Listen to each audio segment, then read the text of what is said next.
તો પ્રભુજીએ બહુ સરસ વાત કીધી કે બધા ગુજરાતી સમજે, હિન્દી નથી ને કોઈ? ઓકે. કે આપણે ગ્લોરિફિકેશન ધ્યાનથી સાંભળવું જોઈએ. તો વર્ષમાં એક એવો દિવસ હોય છે કે જ્યારે શિષ્ય જે છે એ પોતાના ગુરુ પ્રત્યે પોતે શું વિચારે છે, અથવા તો જ્યારે દીક્ષા પછી એમણે પોતાના ગુરુનું શરણ ગ્રહણ કર્યું તો એ શરણ ગ્રહણ કર્યા પછી પોતાનો અનુભવ ઘણી વખત કેવું હોય કે કૃષ્ણ ભાવનામૃતમાં આવ્યા પછી આપણે મહારાજના સંપર્કમાં આવતા હોય છે સંન્યાસીઓના, અને પછી આપણે વિચાર કરતા હોય તો કોઈ એક ભક્ત એવું કહે કે આ મહારાજ પાસેથી દીક્ષા લેવી જોઈએ. એટલે આપણને વધારે એમના પ્રત્યે કંઈ એવું હોય નહીં કે મારે આમની પાસેથી દીક્ષા લેવી જોઈએ, પણ આપણે એવું જનરલી કેવું હોય કે ભાઈ અહીંયા નવસારી છે તો બધા ભક્તો ભક્તિ વિકાસ મહારાજ પાસેથી દીક્ષા લેતા હોય. એટલે એક એવો શું કહેવાય વહેણ કહી શકીએ કે અથવા એક એ પ્રકારનું પ્રભાવ કહી શકીએ કે મોટાભાગે ભક્તો ભક્તિ વિકાસ મહારાજથી આકર્ષિત થતા હોય છે. તો હું જ્યારે વલ્લભ વિદ્યાનગરમાં હતો, ભણતો હતો ત્યારે, તો પરમ પૂજ્ય ભક્તિ વિકાસ મહારાજ ત્યાં વારંવાર આવતા હતા એ સમયે. ત્યાર પછી તો બધા ભક્તો અલગ અલગ જાય ત્યારે મહારાજ એ ત્યાં ઓછું હવે જવાનું થાય છે મહારાજને.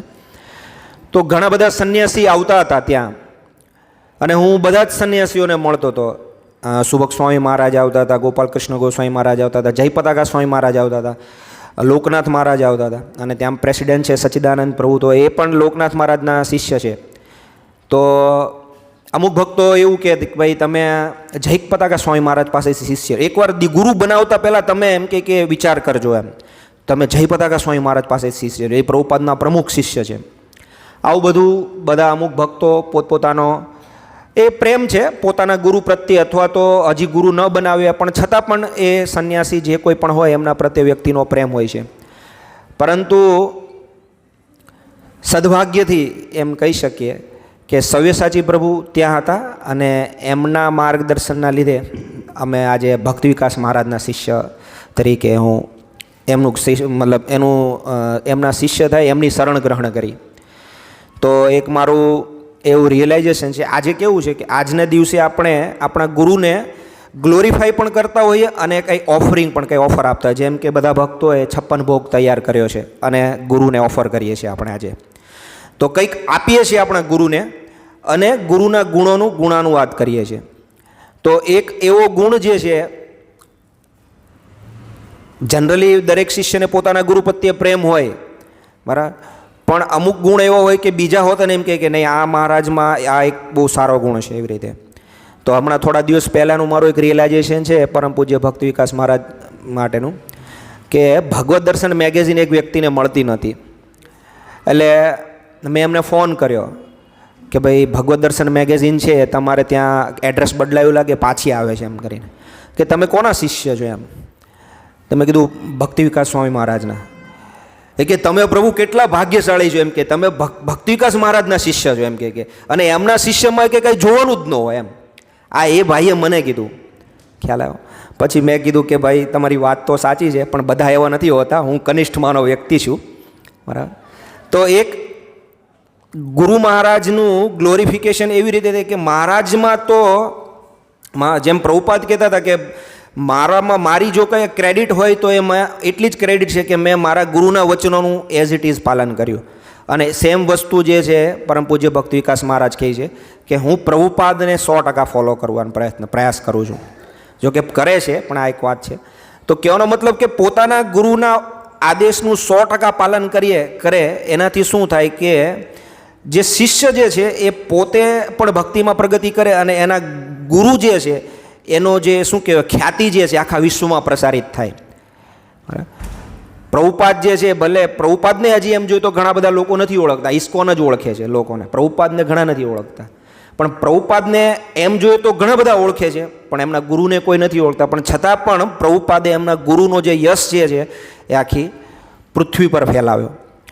તો એમના પદચિહ્નો પર ચાલીને પરમ પૂજ્ય ભક્તિ વિકાસ સ્વામી મહારાજ જે છે એ પણ 100% પાલન કરે છે પ્રભુપાદને.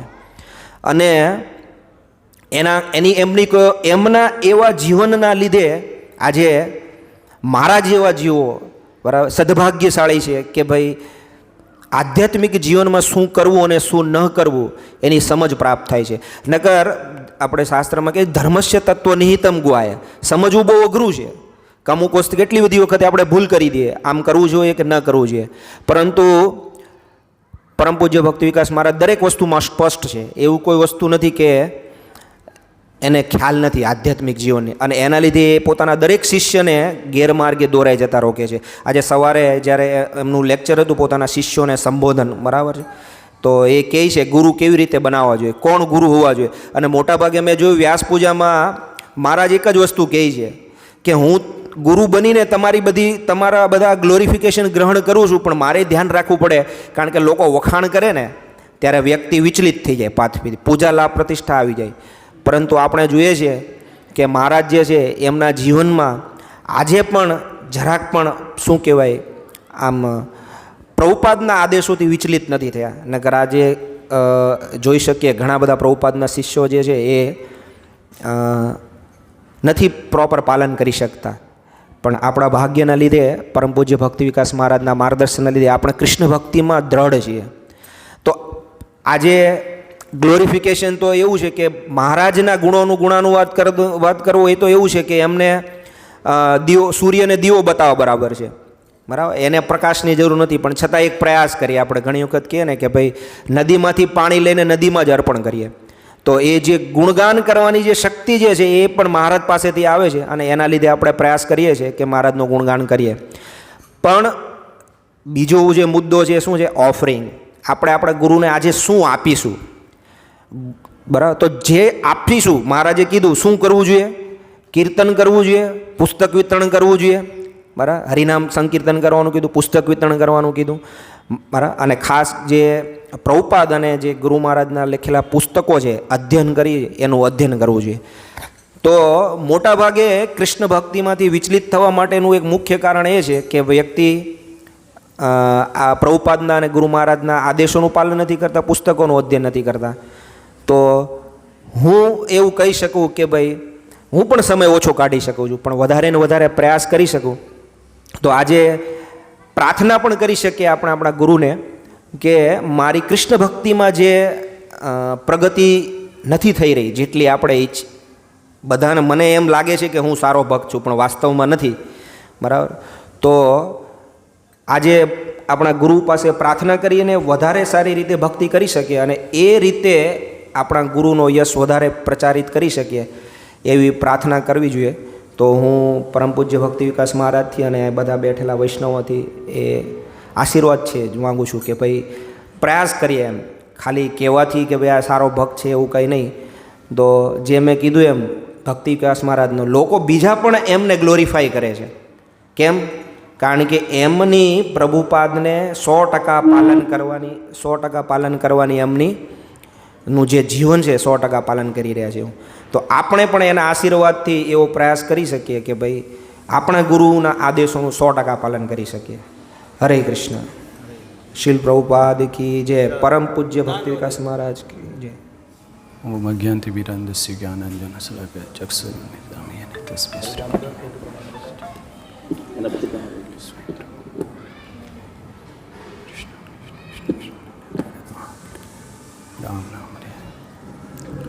હરે કૃષ્ણ. તો આજે બહુ સરસ દિવસ છે. પરમ પૂજ્ય ભક્તિ વિકાસ સ્વામી મહારાજની વ્યાસ પૂજા આપણે નવસારીમાં સેલિબ્રેશન કરી રહ્યા છે. તો આજના અવસર પર મને મહારાજના ગુણગાન કરવાનો એક અવસર મળ્યો છે. પણ વાસ્તવમાં એક મૂળ હોય છે કે જે શિષ્ય હોય છે તે પોતાના ગુરુનું જે મૂળ હોય એ જાણીને એ પ્રમાણે જીવન જીવવાનો પ્રયત્ન કરે અને એ પ્રમાણે જીવન જીવી અને જીવનને આત્મસાત કરીને બીજાને પણ એ જીવન એવી રીતે જીવવા માટે પ્રેરિત કરે એના જીવનમાં. તો મેં મહારાજ પાસેથી શું શીખ્યું, મહારાજની કયા ઉપદેશો ગ્રહણ કર્યા અને મહારાજનું મૂળને કેટલા હદ સુધી હું સમજી શક્યો એ થોડોક બતાવવાનો પ્રયત્ન કરીશ. તો ગુરુ મહારાજના ઉપદેશો છે, એમના જે પ્રવચનો છે તે પ્રવચન બહુ જ પ્રભાવશાળી છે. અને એ પ્રવચનો પ્રમાણે મેં જે પ્રવચન જે પ્રમાણે સાંભળતો હતો એ પ્રમાણે મહારાજના જીવનમાં પણ આચરણ, જે મહારાજ અલગ અલગ વિષયો ઉપર બોલે છે કે માયાવાદી, તો માયાવાદીઓની પરિભાષા શું છે કે માયાવાદીઓ ભગવાનને નિરાકાર માને છે અને સાથે સાથે એ લોકોની એક વિચારધારા હોય છે કે અહમ બ્રહ્માસ્મિ, આપણે પણ ભગવાન છીએ. તો એ વિચારધારાને મહારાજ કોઈ પણ કોમ્પ્રોમાઇઝ કર્યા વગર કેવી રીતે એનું ખંડન કરે છે. ઘણા બધા પ્રવચનોમાં મહારાજ કહે છે કે જો કોઈ પોતાની જાતને ભગવાન માનતો હોય કે આપણે બધા જ ભગવાન છીએ, તો પછી આપણે ભગવાનને મંદિરે જઈને પૂજવાની જરૂર શું છે? અને બધા એમ માનતા કે આપણે બધા જ ભગવાન છીએ. તો મહારાજ સરસ એક ઉદાહરણ આપે કે તમે ભગવાનને, હું બી ભગવાન છું, તો પછી તમે ભોજન નહીં કરતા, હું ભોજન કરી લઈશ અને મારા ભોજન કરવાથી તમે પણ તૃપ્ત થઈ જશો. એટલે આપણે બધા ભગવાન જ તો છીએ ને, આપણે બધા એક જ તો છીએ ને એમ. અને હું તૃપ્ત થઈ જવા તો તમે બી તૃપ્ત થઈ જશો. તો આ બધી જે ઉપદેશો છે, જે પ્રભુપાદજી આપેલા છે, તો એ જ ઉપદેશોને મહારાજ એક સરળ રીતે આપણને એ પ્રભુપાદની જે ઉપદેશો છે, જે પ્રભુપાદે આપેલા જે જ્ઞાન છે, એ જ્ઞાનને મહારાજ સરળ રીતે પ્રસ્તુત કરીને બતાવે છે.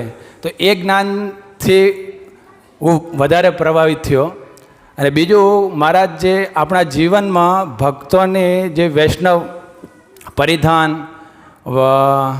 વૈષ્ણવનું આચરણ કેવી રીતે હોવું જોઈએ, જે આપણે ગુણગાન કરીએ અથવા જે મંગળા આરતી કેવી રીતે ગાઈએ, તો મહારાજ એ સાથે સાથે આપણને આચરણ સાથે બતાવે.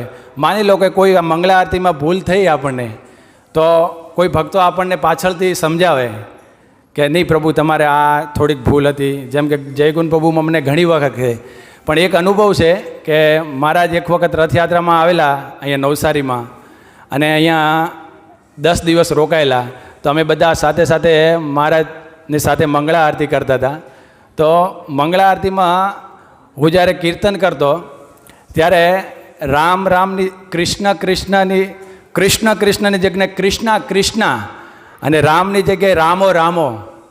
તો એ રામો રામો બોલતા 3 વખત મહારાજે મને મંગળા આરતીમાં અટકાવ્યો. 3 વખત.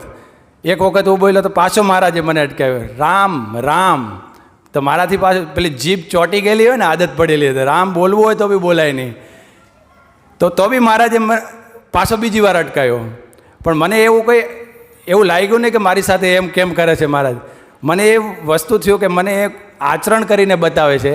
અને એવી ઘણી બધી કળાઓ મહારાજ વાસ્તવિક એક પિતાની જેમ આચરણ કરીને આપણને સાથે રહીને શીખડાવે છે.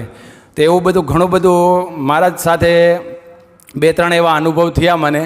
અને એ અનુભવોથી હું મહારાજના બીજા જે ઉપદેશો છે તે પણ પાલન કરવાનો પ્રયત્ન કરું છું જીવનમાં. અને એ પ્રમાણે મહારાજના જે આદેશો છે, કે પ્રભુપાદના જે આદેશો છે, એ પરંપરામાં મહારાજ પણ આપણને આદેશ આપે છે કે આપણે પુસ્તક વિતરણ કરવું જોઈએ.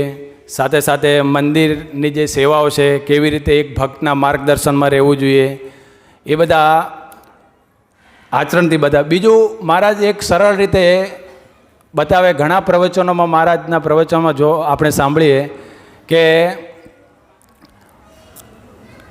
ભક્તોનો જે સમૂહ હોય એ કૃષ્ણ ભક્તિમાં બધા એકબીજાના માર્ગદર્શનમાં આગળ વધતા હોય. અને એ માર્ગદર્શનમાં વધતા ઘણા બધા ભક્તોને સાધના ભક્તિમાં કંઈ રૂકાવટ આવે તો કોઈ ભક્તનો માર્ગદર્શન એને કદાચ હેવી પડે કે સમજણમાં નહીં આવે, કોઈ પણ કારણ હોય, તો એ કારણના લીધે ભક્તોની અંદર મૂંઝવણ થાય અને સાથે સાથે મતભેદ થઈ જાય. તો મહારાજ એક સરસ ઉદાહરણ આપે એનું સોલ્યુશન, કે માની લો કોઈ ભક્ત વાસણ ધોવે છે અને વાસણની અંદર ડાઘ લાગી ગયેલો છે. તો કોઈ ભક્તનું કહેવું છે કે આ નિરમા પાવડર છે ને એનાથી સાફ થશે એમ. તો કોઈ એમ કે નહીં, નિરમાથી નહીં જાય, સર્ફ એક્સેલથી જશે એમ કે. તો આવી રીતે પોતાના અલગ અલગ મત હોઈ શકે મહારાજ કે, પણ મતભેદ નહીં હોવા જોઈએ ભક્તોની અંદર. તો એવી રીતે તો એને સોલ્યુશન કેવી રીતે લાવવાનું, તો મહારાજ એક ઉદાહરણ આપે કે કોઈ પણ ભક્ત હોય એ જે છે તે કોઈ પણ પુરુષ, બધા પુરુષો રામ નહીં બની શકે એમ કે, અને બધી નારી સીતા નહીં બની શકે, બધા પક્ષી એમ કે ગરુડ નહીં બની શકે, પણ દરેક નારી સીતાના ઉપદેશોને અનુસરવાનો પ્રયત્ન કરી શકે છે. અને એ ગુણો છે એ ગુણોને જીવનમાં લાવવાનો પ્રયત્ન કરી શકે તો એના જીવનમાં પરિવર્તન આવશે. દરેક પુરુષ રામના જે આચરણ છે એને અનુસરવાનો પ્રયત્ન કરી શકે છે તો એનું જીવન આપોઆપ પરિવર્તન થશે. એના અંદર જે દુર્ગુણ છે, બીજાને અંદર જે દુર્ગુણ જોવાની જે વૃત્તિ છે એ ધીમે ધીમે ધીમે એ વૃત્તિનું શુદ્ધિકરણ થશે. તો એ ભક્તને એ ભક્તની સામેના ભક્તની જે આચરણ છે અથવા જે ભક્ત જેને ઉપદેશ આપી રહ્યો છે એ ઉપદેશ એને સમજણ પડશે અથવા એને સમજવાનો પ્રયત્ન ધીમે ધીમે કરશે. પણ જે એ દવા લેવાનું ચાલુ કરશે તો આવા બહુ બધી ઉદાહરણો છે કે કેવી રીતે ભક્તોની અંદર મતભેદ હોય તો એને સારી રીતે આપણે સુલહ કરી શકીએ છીએ. પછી આપણા સાધના ભક્તિ કેવી રીતે આચરણમાં આપણે ધીમે ધીમે 16 માળા કરીએ છીએ, સાથે સાથે મંગળા આરતી કરીએ છીએ, પુસ્તક વિતરણમાં જઈએ છીએ. તો એના માટે ઉત્સાહિત પ્રેરિત કરવા માટે મહારાજના બહુ બધા પ્રવચનો છે, હિન્દીમાં પણ લગભગ 1500થી ઉપર પ્રવચનો છે. તો જો એ મહારાજના પ્રવચનો આપણે રોજ જો સાંભળતા રહીશું તો ઘણું બધું આપણને શીખવા મળશે. અને એ આપણે જોઈશું કે મહારાજના જે પ્રવચનો છે તે પ્રભુપાદના ઉપદેશથી અલગ નથી. જે પ્રભુપાદના ઉપદેશ છે એ જ આપણને સરળ રીતે સમજાય છે. જેમ કે મહારાજની બુકો હું પરમ પૂજ્ય ભક્તિ વિકાસ મહારાજનો શિષ્ય છું, તો મહારાજની બુકો છે તે મહારાજ આદેશ આપે છે, બધા માટે છે પણ એમના શિષ્યો માટે ખાસ મહારાજ આદેશ આપે છે કે મારા દરેક શિષ્યોને અમારી પુસ્તકો વાંચવી જોઈએ. તો એક આપણને પ્રશ્ન થાય કે પ્રભુપાદની બહુ બધી બુકો છે તો ગુરુ મહારાજની બુકો આપણે શું કામ વાંચવી જોઈએ? તો મેં પોતે મારો અનુભવ બતાવું છું, બધાનો અલગ અલગ અનુભવ હોય છે કે તો મેં જેમ કે આજ કી નારી કલ કી સંસ્કૃતિ, તો એમાં જે સ્ત્રીનું આચરણ, સ્ત્રીએ કેવી રીતે રહેવું જોઈએ, સ્ત્રીના ગુણધર્મ એ બધું બતાવેલું છે. તો એ પ્રભુપાદની બુકમાં ઓલરેડી બતાવેલું છે. તો પછી આ બુક આપણે વાંચવાની શું જરૂર છે? નહીં. ઘણું બધું છે જે આપણે વાંચીને કન્ફ્યુઝન થઈ શકે છે. જે પ્રભુપાદના જે ઉપદેશો છે એનાથી ઘણા બધા પ્રભુપાદના અનુયાયીઓ પણ ભટકી ગયા છે આજના સમય પણ. પ્રભુપાદના હયાત સમયમાં પણ ઘણા બધા પ્રભુપાદના અનુયાયીઓનો પતન થઈ ગયું હતું. તો આપણે જે પુસ્તકો સ્કૂલમાં જે ભણવા જઈએ છીએ, જે પુસ્તકો ઘરે વાંચીએ છીએ, તો આપણે એ પુસ્તકો બરાબર વાંચીએ છીએ કે નહીં, એને સારી રીતે સમજ્યા છે કે નહીં, તે કોણ જોઈ શકે છે? તો એટલા માટે મહારાજ આપણને આજનો જે ઇસ્કોનનો માહોલ છે તે માહોલને કેવી રીતે સુલહ કરી શકાય કે પ્રભુપાદના ઉપદેશો કોઈ વખત કહે કે પ્રભુપાદે આ જગ્યાએ આમ કીધું, આ જગ્યાએ આમ કીધું, તો કોઈને આમ મારી વિચારધારાને લાગુ પડે છે એટલે મેં અપનાવી લીધું, અને કોઈ એમ કહે કે આ મારી વિચારધારાને લાગુ પડે છે એટલે મેં અપનાવી લીધું. તો એ વિચારધારામાં ભટકી ગયેલા લોકોને કેવી રીતે એકજૂટ કરી શકાય, એક વિચારધારામાં લાવી શકાય, અને જે પ્રભુપાદે જે મિશન આપ્યું છે એ મિશનમાં બધા સાથે રહીને કેવી રીતે ચાલી શકે, તે લોકોને વાસ્તવિક રીતે પ્રભુપાદના જે ઉપદેશો છે એ ઉપદેશોને સારી રીતે મહારાજ પ્રસ્તુત કરે છે. જેમ કે સ્ત્રીના ગુણો, ભક્તના એક ગુણ કેવા હોવું જોઈએ, સંન્યાસીનું સ્તર છે એ સંન્યાસીનું સ્તરથી કેવી રીતે કોઈ ભટકી જાય છે, તો એમાં પ્રભુપાદના બધા કોટેશન છે તે જ મહારાજ આપણને બતાવે છે. અને જે આપણી વિચારધારા છે જે ગલત હોય તો એ વિચારધારાથી આપણને અવગત કરાવે છે મહારાજ. એટલે મહારાજની જે બુકો છે, જે મહારાજના પ્રવચન છે, જે મહારાજના આદેશો છે, તે પ્રભુપાદના ઉપદેશ, પ્રભુપાદની વિચારધારાથી અલગ નથી, પણ સાથે સાથે પ્રભુપાદના ઉપદેશ વિશાળ છે અને એ વિશાળ ઉપદેશથી આપણે અલગ અલગ રીતે ભટકી જઈએ છીએ. હમણાં 3 દિવસ પહેલાં, એટલે મેં રોજ પ્રવચન સાંભળું, પણ એક મને મુદ્દો યાદ છે કે 3 દિવસ પહેલાં એક મેં મહારાજનું પ્રવચન સાંભળ્યું. એમાં તલાશ્રી મહારાષ્ટ્રમાં જે એક સેન્ટર છે, હા, ફાર્મ કમ્યુનિટી છે, તો ત્યાં મહારાજનો 2015નો પ્રવચન છે. તે ત્યાં મહારાજ 2 દિવસ રોકાયેલા. તે એક પ્રવચનમાં જે ત્યાં ભક્તો છે તે મહારાજનો થોડાક આવે છે મહારાજ, ત્યારે મહારાજનું આગમન કરે છે અને મહારાજના થોડુંક ગ્લોરિફિકેશન કરે છે. તો એ ભક્ત ખાલી એક શબ્દ બોલે છે કે આપણે ત્યાં ભક્તિ વિકાસ મહારાજ પધાર્યા છે, મહારાજ બહુ સારી રીતે ઇસ્કોનમાં પ્રયત્ન કરે છે આવી રીતે, અને કે મહારાજના આ કાર્ય છે એમ કરીને પછી ભક્ત કહે કે આપણે પરંપરાને અનુસાર મહારાજનું 3 વાર હરિબોલ હરિબોલ હરિબોલ બોલીને એમ કે સ્વાગત કરશું. તો 3 વખત બધા ભક્તોએ મહારાજનું હરિબોલ હરિબોલ હરિબોલ બોલીને સ્વાગત કર્યું. તો મહારાજને પ્રવચન આપવાનું હતું ભગવદ્ ગીતાના એક ટોપિક પર, એક શ્લોક ઉપર. તો તરત જ મહારાજે એવું નહીં કે અગર જો મારા જે અનર્થ છે તે શુદ્ધ નથી થયા, તો મારા કોઈ વખાણ કરશે ને તો થોડીક વાર કોઈ વખાણ કરશે તો એ વ્યક્તિને હું કેવી રીતે બોલી શકું, નહીં એમ કે એને ખોટું લાગી જશે એમ. પણ મહારાજ એ પ્રવચન મેં સાંભળ્યું તો તરત જ મહારાજને એવું કહીને મહારાજે તરત જ એ જ ક્ષણ એ વ્યક્તિને, એટલે એ ભક્તને અથવા બધા બેસેલા ભક્તોને તરત જ એ મુદ્દો ક્લિયર કર્યો કે આ જે હરિબોલ હરિબોલ બોલવું એ કોઈ પરંપરાને અનુસાર નથી, આ તો હમણાં 10 વર્ષ પહેલાંનું ઉપજાવી કાઢેલું છે એમ કે. એના પહેલાં કોઈ સ્વાગત કરે તો હરે કૃષ્ણ મહામંત્રથી કરતા, બધા કોઈ સંન્યાસીનું સ્વાગત કરે તો બધા એક અલગ બધા નારિયેલના બધા ઘડામાં મૂકી અને એના ઉપર આ આસોપાલવના પાનથી સજાવે અને બધા ઊભા રહે ભક્તો, ફૂલ નાખે, કીર્તન કરે. તો આ એક પરંપરા છે. પણ હરિબોલ હરિબોલ આ તો એક આદેશ આપ્યો, કે એક સંન્યાસીને તમે આદેશ આપ્યો કહેવાય.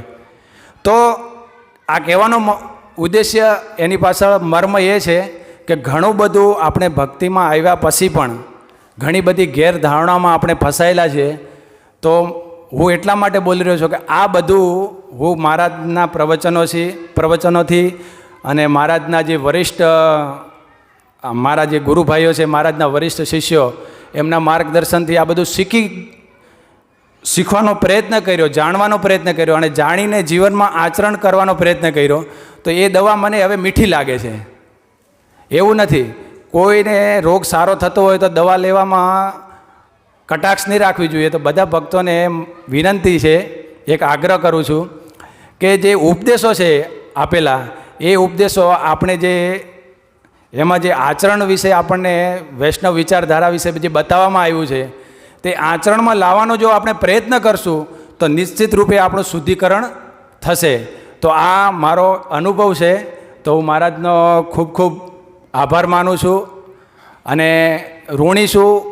એ ઋણ તો હું જન્મ જન્માંતર સુધી કંઈ ચૂકવી નથી શકવાનો. પણ છતાં જેમ પદ્મનાથ દામોદર પ્રભુએ એક ઉદાહરણ આપ્યું કે આપણે શું મહારાજના ગ્લોરિફિકેશન કરી શકીએ છીએ, અને જેમ ગંગાનું પાણી છે તે જ લઈને આપણે ગંગાને અર્પણ કરીએ છીએ. તો આપણી પાસે તો કંઈ છે નહીં. જે આપ્યું છે તે મહારાજ પાસેથી પ્રભુપાદ દ્વારા મહારાજ પરંપરામાં આપણને મળ્યું છે. તો એવી જ રીતે છતાં એ પાણી જ આપણે જે ગંગાને અર્પણ કરીએ છીએ તો એ વિધિ દ્વારા આપણું શુદ્ધિકરણ થાય છે.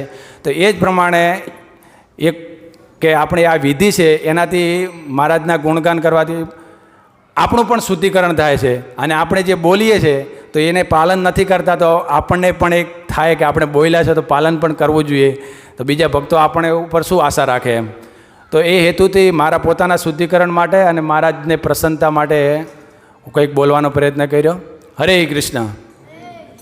અમજ્ઞાનતિમિરાંધસ્ય જ્ઞાનાંજનશલાકયા ચક્ષુર્મિલિતમ તસ્મૈ શ્રી ગુરુભ્યો નમઃ. મારી જોડે પ્રભુજીએ ઘણું બધું કહી દીધું છે એમના લેક્ચરમાં. હમણાં મારી જોડે એટલા વિચાર નથી. હું મહારાજને અને પ્રભુપાદને ફોલોઅપ કરવા પ્રયત્ન કરું છું. પ્રભુપાદ મોટાભાગના એમના જે પુસ્તક છે એમનું લીલામૃત, તો લીલામૃત આપણે વાંચીએ તો લીલામૃતમાં પ્રભુપાદ વારંવાર પુસ્તક વિતરણ વિશે ભાર આપે છે. એક ઉલ્લેખ છે કે જ્યારે પ્રભુપાદ બીમાર હતા ત્યારે રામેશ્વર મહારાજ છે એમનો એક પત્ર એમના પર આવેલો કે તમારી જે બુકો છે એનું સરસ રીતે વિતરણ થઈ રહ્યું છે. તો પ્રભુપાદ એમના પત્રના જવાબમાં પ્રભુપાદ એમ કહે છે કે હું અત્યંત બીમાર છું અત્યારે, પણ તમારા જે પુસ્તક વિતરણનો જે તમે રિપોર્ટ આપો છો એનાથી હું કે શક્તિ પ્રાપ્ત કરી રહ્યો છું.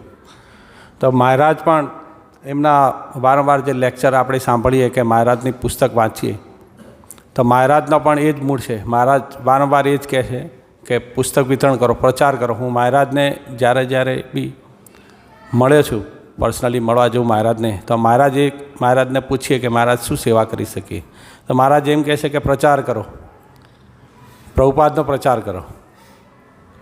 તો આપણે બધાએ ભેગા થઈને એ પ્રચાર કરવો જોઈએ. અને હમણાં માયાપુર યાત્રા આપણે બધાએ કરી, ઘણા બધા ભક્તો હતા, નવસારીના બી ભક્તો હતા ઘણા અંદર સાથે. તો તમે સાંભળ્યું હશે કે શ્રીમાન ચૈતન્ય મહાપ્રભુ એ વાત કરેલી કે બીટીજી જે છે એ 24-25 હજાર સુધી પહોંચી ગયેલું છે, જે અત્યારે 10,000થી નીચે આવી ગયું છે એમ કહેલું એમણે. તો બીટીજી છે ગુજરાતમાં જે પ્રચાર કરવાનું છે, તો એ મહારાજે જ એમને વિચાર આપેલો છે કે બીટીજીનો પ્રચાર વધારે કરો. તો આપણા બધાએ ભેગા થઈને પ્રયત્ન કરવો જોઈએ. મહારાજને જો ઓફરિંગ આપણે 2023માં ઓફરિંગ માટે ભેગા થઈએ, તો આપણે એ ઓફરિંગ ભેગા થઈને કરીશું કે મહારાજ ફરીથી આપણે 25,000ની ઉપર પહોંચી જઈએ. એ જ ગ્લોરિફિકેશન રહેશે આપણા માટે. એક મહારાજનો સરસ ગુણ કહું છું. મારા ઘરે એકવાર વૃંદાવન ચંદ્ર ગોસ્વામી મહારાજ વાપીમાં આવેલા, તો મેં એમને પ્રસાદ માટે ઘરે બોલાવેલા. તો જ્યારે એમણે ઘરના મંદિરની અંદર દર્શન કર્યા, ભક્તિ વિકાસ મહારાજનો ફોટો જોયો, તો એમ કહે છે તમે ભક્તિ વિકાસ મહારાજના શિષ્ય છો? કે મહારાજના તો તમે કઈ રીતે ફોલોઅપ કરો છો મહારાજને, એમ કે. એટલે કે મહારાજનું ગ્લોરિફિકેશન એમણે કર્યું, મહારાજને ફોલોઅપ કઈ રીતે કરે છો, મહારાજના ઘણા બધા નિયમો છે કે. એટલે મહારાજને આખી અલગ ઓળખ છે. પ્રભુપાદને એઝ ઇટ ઇઝ 100% ફોલોઅપ કરવાનો પ્રયત્ન કરે છે. તો આપણે ભક્તોએ પણ પ્રયત્ન કરવા જોઈએ. હરે કૃષ્ણ. હરે કૃષ્ણ. તો આજે મારું સૌભાગ્ય છે કે ગુરુ મહારાજ પરમ પૂજ્ય ભક્તિ વિકાસ સ્વામી મહારાજનું ગુણાનું વર્ણનનું એક સુવર્ણ અવસર છે. એક અમે ભક્તો વિચાર કરતા હતા કે ગુણાનું વર્ણનમાં આપણે શું તૈયારી કરશું, એમ શું બોલશું. તો કેસી શત્રુ પ્રભુને હમણાં ચર્ચા કરતા હતા કે આપણે આપણા પિતા માટે બોલવું છે, બરાબર છે, તો એમાં શું વિચાર કરવાનો. હા, આપણે ઘણું બધું જાણીએ છીએ આપણા પિતા માટે. તો ગુરુ મહારાજ જે શીલ પ્રભુપાદને એમને જે 100% જે એમને ફોલો કરે છે પ્રભુપાદને, બરાબર, એક વસ્તુ આપણને કેવી રીતે સમજાવે છે. જેવી રીતે આગળ પણ પ્રભુજીએ ઘણું બધા ઉદાહરણ આપ્યા. તો 2010ની સાલમાં જ્યારે ગુરુ મહારાજ આવેલા સુરત, અને એ વખતે પણ જે ભક્તો વચ્ચેનો જે તર્ક હતી, બધી ઘણા બધા તર્ક હતા. અને એ સમયે ગુરુ મહારાજને આવો પ્રશ્ન કરવામાં આવેલો કે એક ભક્ત સાથે વ્યવહારિક રીતે કંઈ આમ તેમ થાય, બરાબર, તો ભક્તોનો વ્યવહાર કેવો હોવો જોઈએ. કોઈ ભક્ત આપણી સાથે ગમે તેમ વ્યવહાર કરે, બરાબર, તો આપણે કેવી રીતે વ્યવહાર કરવો જોઈએ, વ્યવહારિક દૃષ્ટિકોણથી તમે સમજાવો. તો આવું ગુરુ મહારાજને પ્રશ્ન કર્યો, અને ગુરુ મહારાજે એકદમ સિમ્પલ જવાબ આપી દીધો, ભક્તોનો વ્યવહાર એક ભક્ત જેવો જ હોવો જોઈએ. અને ચૈતન્ય મહાપ્રભુનો શ્લોક આપી દીધો, તૃણાદપી સુનિચના તરોરપી સહિષ્ણુના, કે તમે એક ભક્ત છો તો તમારો વ્યવહાર છે એ પણ ભક્ત જેવો જ હોવો જોઈએ. બસ એટલો સિમ્પલ જવાબમાં એ ભક્ત સમજી ગયા, અને તકરાર ભક્તો વચ્ચેની મટી ગઈ. અને બધા સાથે ભક્તો બધા સેવા કરવા માંડ્યા. એટલે ગુરુ મહારાજ ખાલી એના 2-4 શબ્દો પણ કેટલા પ્રભાવશાળી છે, એકદમ પ્રભાવશાળી. જે લોકો ગુરુ મહારાજના રોજ લેક્ચર સાંભળતા હશે અથવા એમની બુક વાંચતા હશે તો એની અંદર પણ કેટલું બધું આપણને કંઈક ને કંઈક નવા ટોપિક આપણને જાણવા મળે. એક વસ્તુને આપણે કેવી રીતે ફોલો કરી શકીએ શ્રીલ પ્રભુપાદને, એના વિશે એમને આટલી બધી બુક લખી છે અને હજી પણ બુક લખે છે આપણા માટે. તો આપણે કઈ રીતે એમને ફોલો કરી શકીએ? જેવી રીતે શ્રીલ પ્રભુપાદને એમના અનુયાયીઓ જે હતા, બરાબર, અને અત્યારે જે પરમ પૂજ્ય ભક્તિ વિકાસ સ્વામી મહારાજ એકદમ પરફેક્ટ ફોલો કરે છે. એમના કૃષ્ણ ભાવનામૃતમાં બ્રહ્મચર્ય જે બુક છે, બરાબર, તો આખા ભાગવતમની અંદરથી જેટલા પણ ઉદાહરણ છે પ્રભુપાદના એ સાઈડ કરીને એમને આખી બુક બનાવી, બરાબર. આજકી નારી કલકી સંસ્કૃતિ જે બુક છે, જેટલા પણ વર્ણાશ્રમ ધર્મ ઉપર અથવા નારી ઉપરથી જેટલા પણ કોટેશન જે આખા અલગ કરીને એમણે આખી બુક બનાવી. અને આજે આખા ઇસ્કોનની અંદર એક જ્યારે બુક બહાર આવી આજકી નારી કલકી સંસ્કૃતિ, ત્યારે ઇસ્કોનની અંદર પણ બધું હચમચી ગયેલું. લોકોના આ સિદ્ધાંતો ક્યાંથી આવ્યા? પણ ખરેખર પ્રભુપાદના બુક છે, જેવી રીતે આપણું જ ઘર હોય ને, તેની અંદર લાઇટ નહીં હોય, પ્રકાશ નહીં હોય, તો એ આપણી મૂકેલી વસ્તુ આપણને મળશે નહીં, બરાબર. એવી રીતે ગુરુ મહારાજે જે પ્રભુપાદના બુક છે, બરાબર, તે બુકની અંદર એમણે પ્રકાશ કર્યો અને આ બધા જે આદેશ છે, જેવી રીતે વર્ણાશ્રમ છે, બુક ડિસ્ટ્રીબ્યુશન છે, સ્ત્રી પુરુષને કઈ રીતે સાથે રહેવું જોઈએ, દરેકે દરેક બધું વિશેષ કરીને એમના શિષ્યોને આ બધું આપ્યું, બરાબર. અને આપણે જોઈએ છીએ કે ગુરુ મહારાજના બધા શબ્દો ને બધું કેવું છે, અત્યારે બધું ધીમે ધીમે આગળ વધે છે. જે પણ એમના શિષ્યો છે એમના ફોલો કરે છે ગંભીર રીતે. સિટીમાં રહે છે એ લોકો પણ બુક ડિસ્ટ્રીબ્યુશન કરે છે જે ગુરુ મહારાજના આદેશ અનુસાર. અને ગુરુ મહારાજની ઈચ્છા એ જ છે કે આપણે સૌથી વધુ ને વધુ પ્રચાર કરીએ શ્રીલ પ્રભુપાદના પુસ્તકોનો, હરે કૃષ્ણ મહામંત્રનો. તો જેમ જેમ આપણે આગળ વધીએ એમ આપણે આ બધું વિશેષ કરીને ગુરુ મહારાજ વિશે જાણી શકીએ.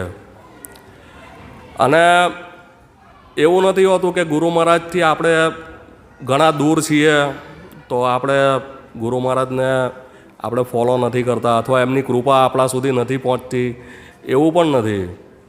એકવાર અમે 10 વર્ષ પહેલાં બુક ડિસ્ટ્રીબ્યુશન માટે જૂનાગઢ ગયેલા, જે ગિરનારની પરિક્રમા થાય એમાં બુક ડિસ્ટ્રીબ્યુશન માટે. તો જે શરૂઆતમાં બધા જ ભક્તો આવતા હતા ત્યાં, રાધેશ પ્રભુ, જય કેશવ પ્રભુ, બધા બુક જેટલા પણ જે સિનિયર ભક્તો છે એ સાથે આવતા હતા. પણ જ્યારે અમે 2012માં બુક ડિસ્ટ્રીબ્યુશન કરવા ગયા ત્યારે એકદમ નવા ભક્તો હતા. મારી પાસે 7 થી 8 ભક્તો હતા. અને બુક ડિસ્ટ્રીબ્યુશન અમે લગભગ દર વર્ષે 60-70 હજાર રૂપિયાના પુસ્તક વિતરણ કરતા હતા ત્યાં. તો અમે જ્યારે જૂનાગઢ પહોંચ્યા ત્યારે બધી બહુ વ્યવસ્થા નહીં હતી અને બધું એક જવાબદારીવાળું કાર્ય હતું. તો જ્યારે મેં બધી શરૂઆત કરી પહેલા દિવસે તો કંઈ 700-800 રૂપિયાનું પુસ્તક વિતરણ થયું. અમે 5 દિવસ બુક ડિસ્ટ્રીબ્યુશન કરીએ, 5મા દિવસે અમે બપોરે નીકળી જઈએ. એવી રીતે બીજો દિવસ નીકળી ગયો તો 8000નું બુક ડિસ્ટ્રીબ્યુશન થયું. પછી મેં કહ્યું 5 દિવસમાં 70-80 હજારનું બુક ડિસ્ટ્રીબ્યુશન કરવું હવે અઘરું છે, કારણ કે આટલું બધું પુસ્તક વિતરણ નહીં થાય. 5 દિવસમાં 2 દિવસ તો નીકળી ગયા અને 2.5 દિવસ બાકી છે. તો બુક ડિસ્ટ્રીબ્યુશન હવે હું કેવી રીતે આટલું બધું કરીશ? અને સાંજે 7 વાગેલા અને બુક બધા જે કરી લીધું. અને એ સમયે ગુરુ મહારાજનો શ્રવણ કીર્તન કેમ્પ હતો વૃંદાવનમાં. રાધેશ પ્રભુ, જગન્નાથ દામોદર પ્રભુ, બધા સિનિયર ભક્તો ત્યાં હતા. અને રાધેશ પ્રભુનો ફોન આવ્યો કે ગુરુ મહારાજને અત્યારે સ્કોર આપવાનો છે બુક ડિસ્ટ. મેં એવું, પ્રભુ કાંઈ પુસ્તક વિતરણ થયું નથી. અને થોડાક બુક પછી જે સ્કોર હતો મેં લખીને આપી દીધો. અને હું બહાર જે મેળાનો ભાગ હતો ત્યાં જઈને બહાર બેઠો હું. અને પછી ત્યાં બેઠો હું વિચાર કરતો હતો કે 2.5 દિવસમાં હું 50,000નું પુસ્તક વિતરણ કઈ રીતે કરી શકું. 2 દિવસમાં તો ખાલી 8,800 રૂપિયા, 8800 રૂપિયાનું બુક ડિસ્ટ્રીબ્યુશન થયું. તો હું એ વિચારતો હતો. અને જ્યારે મહારાજને આ સ્કોર કહેવામાં આવ્યો તો તરત જ જગન્નાથ દામોદર પ્રભુનો પાછો ફોન આવ્યો. રાધેશ પ્રભુનો જે અમે સ્કોર આપ્યો ને તરત જગન્નાથ દામોદર પ્રભુ એવું કરે, ગુરુ મહારાજ એવું કહે છે કે શ્રીલ પ્રભુપાદને પ્રાર્થના કરો કે સૌથી વધુ ને વધુ બુક ડિસ્ટ્રીબ્યુશન થાય. ગુરુ મહારાજનું કહેવું એવું છે કે શ્રીલ પ્રભુપાદને તમે પ્રાર્થના કરો, જે ભક્તો ત્યાં ગયા છે. તો અમે એવું કહીએ નહીં, એક ચાન્સ આપણે આ કરી લઈએ.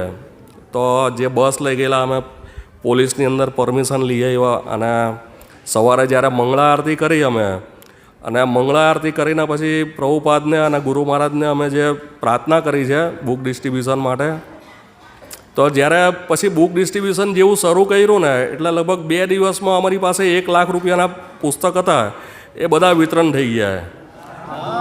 અને 5મા દિવસે અમે એકદમ ફ્રી થઈ ગયા. અમારી પાસે થોડાક પુસ્તક હતા, લગભગ 1000-1500ના પુસ્તક હશે, વધારે નહીં હોય. અને જે અમે પુસ્તક જે પહોંચાડવાવાળા હતા ને એ પણ થાકી જતા હતા. પુસ્તક જે બહુ ઓછા ભક્તો હતા, 2 ભક્તો જોઈએ એક સ્ટોલ પર, એક પૈસા લેવા માટે, એક પુસ્તક આપવા માટે. તે વાત 3 થી 4 સ્ટોલ અમે લગાવેલા. અને જે પુસ્તક જે પહોંચાડવાવાળા હતા ને, કારણ કે બીજો કોઈ સામાન ત્યાં કોઈ વ્યવસ્થા નહીં હોય પુસ્તક લઈ જવા માટે, ખંભે લઈને જ લઈ જવા પડે પુસ્તક. તો 2 બોક્સ લઈને અમે ત્યાં પહોંચાડતા હતા પુસ્તક, અને એમનામ જ વિતરણ થઈ જતા હતા, કોઈ પ્રીચિંગ વગર એમનામ જ સટાસટી બોલે કે પુસ્તક નહીં, પેલી રામપુરી ચાલે ને એની જેમ. એટલે 2012થી લઈને 2022 સુધી હું જ્યારે પણ બુક ડિસ્ટ્રીબ્યુશન કરવા જાઉં ને ત્યારે ફરજિયાત હું ગુરુ મહારાજને અને શ્રીલ પ્રભુપાદને ફરજિયાત પ્રાર્થના કરું કે આ વિશેષ તમારી કૃપા છે. અને આજે પણ જે બુક ડિસ્ટ્રીબ્યુશન કરે છે બધા ભક્તો, એની ઉપર બહુ વિશેષ કૃપા છે ગુરુ મહારાજની. નકર આપણે એક ભગવદ્ ગીતા કોઈને આપી નહીં શકીએ, એક પ્રભુપાદનું એક પુસ્તક કોઈને નહીં આપી શકીએ. એ ગુરુ મહારાજની એક વિશેષ કૃપા છે. હરે કૃષ્ણ. એટલે આપણે જ્યાં પણ જઈએ ને ત્યાં પ્રભુપાદ અને ગુરુ મહારાજની કૃપા સાથે હોય છે. હરે કૃષ્ણ. ચક્ષુરુન્મિલિતમ યેન તસ્मै શ્રી ગુરુવે નમઃ. જય શીલ પ્રભુપાદ. ગુરુ મહારાજ की जय.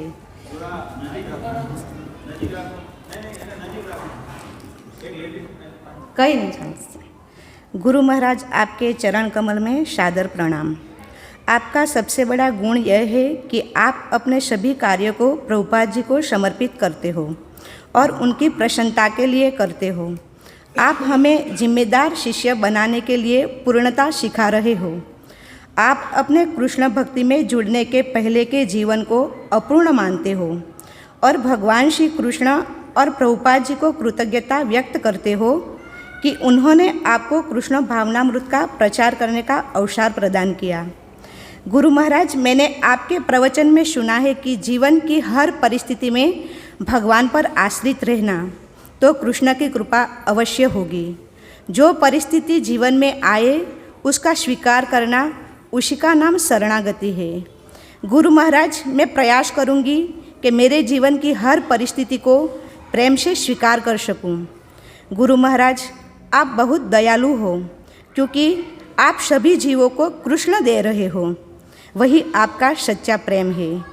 एक बार आप भरूच रथ यात्रा में रथ पर बैठे थे. वहाँ मच्छी बाजार आया. बहुत सारी औरतें मच्छी बेच रही थी. रथ आते हुए देखकर सभी औरतों ने मच्छी पर कपड़ा ढक दिया और सभी औरतें कीर्तन सुनने लगी. मैंने देखा कि आप हर औरत को देखकर हरे कृष्ण कह रहे थे, तो आप हर औरत पर दया करके कृपा दे रहे थे. जिस तरह पिंगला पर संत की कृपा दृष्टि हुई तो उसे आत्म साक्षात्कार हो गया, उसी तरह आप एक शुद्ध आचार्य हो जिसकी कृपा दृष्टि से वह सभी औरतें भगवान की शुद्ध भक्त बनेगी. गुरु महाराज, आप अपने सभी शिष्यों को साथ लेकर चलते हो, उनको आध्यात्मिक बल प्रदान करते हो, उनको अलग अलग प्रचार कार्य में प्रेरणा प्रदान करते हो.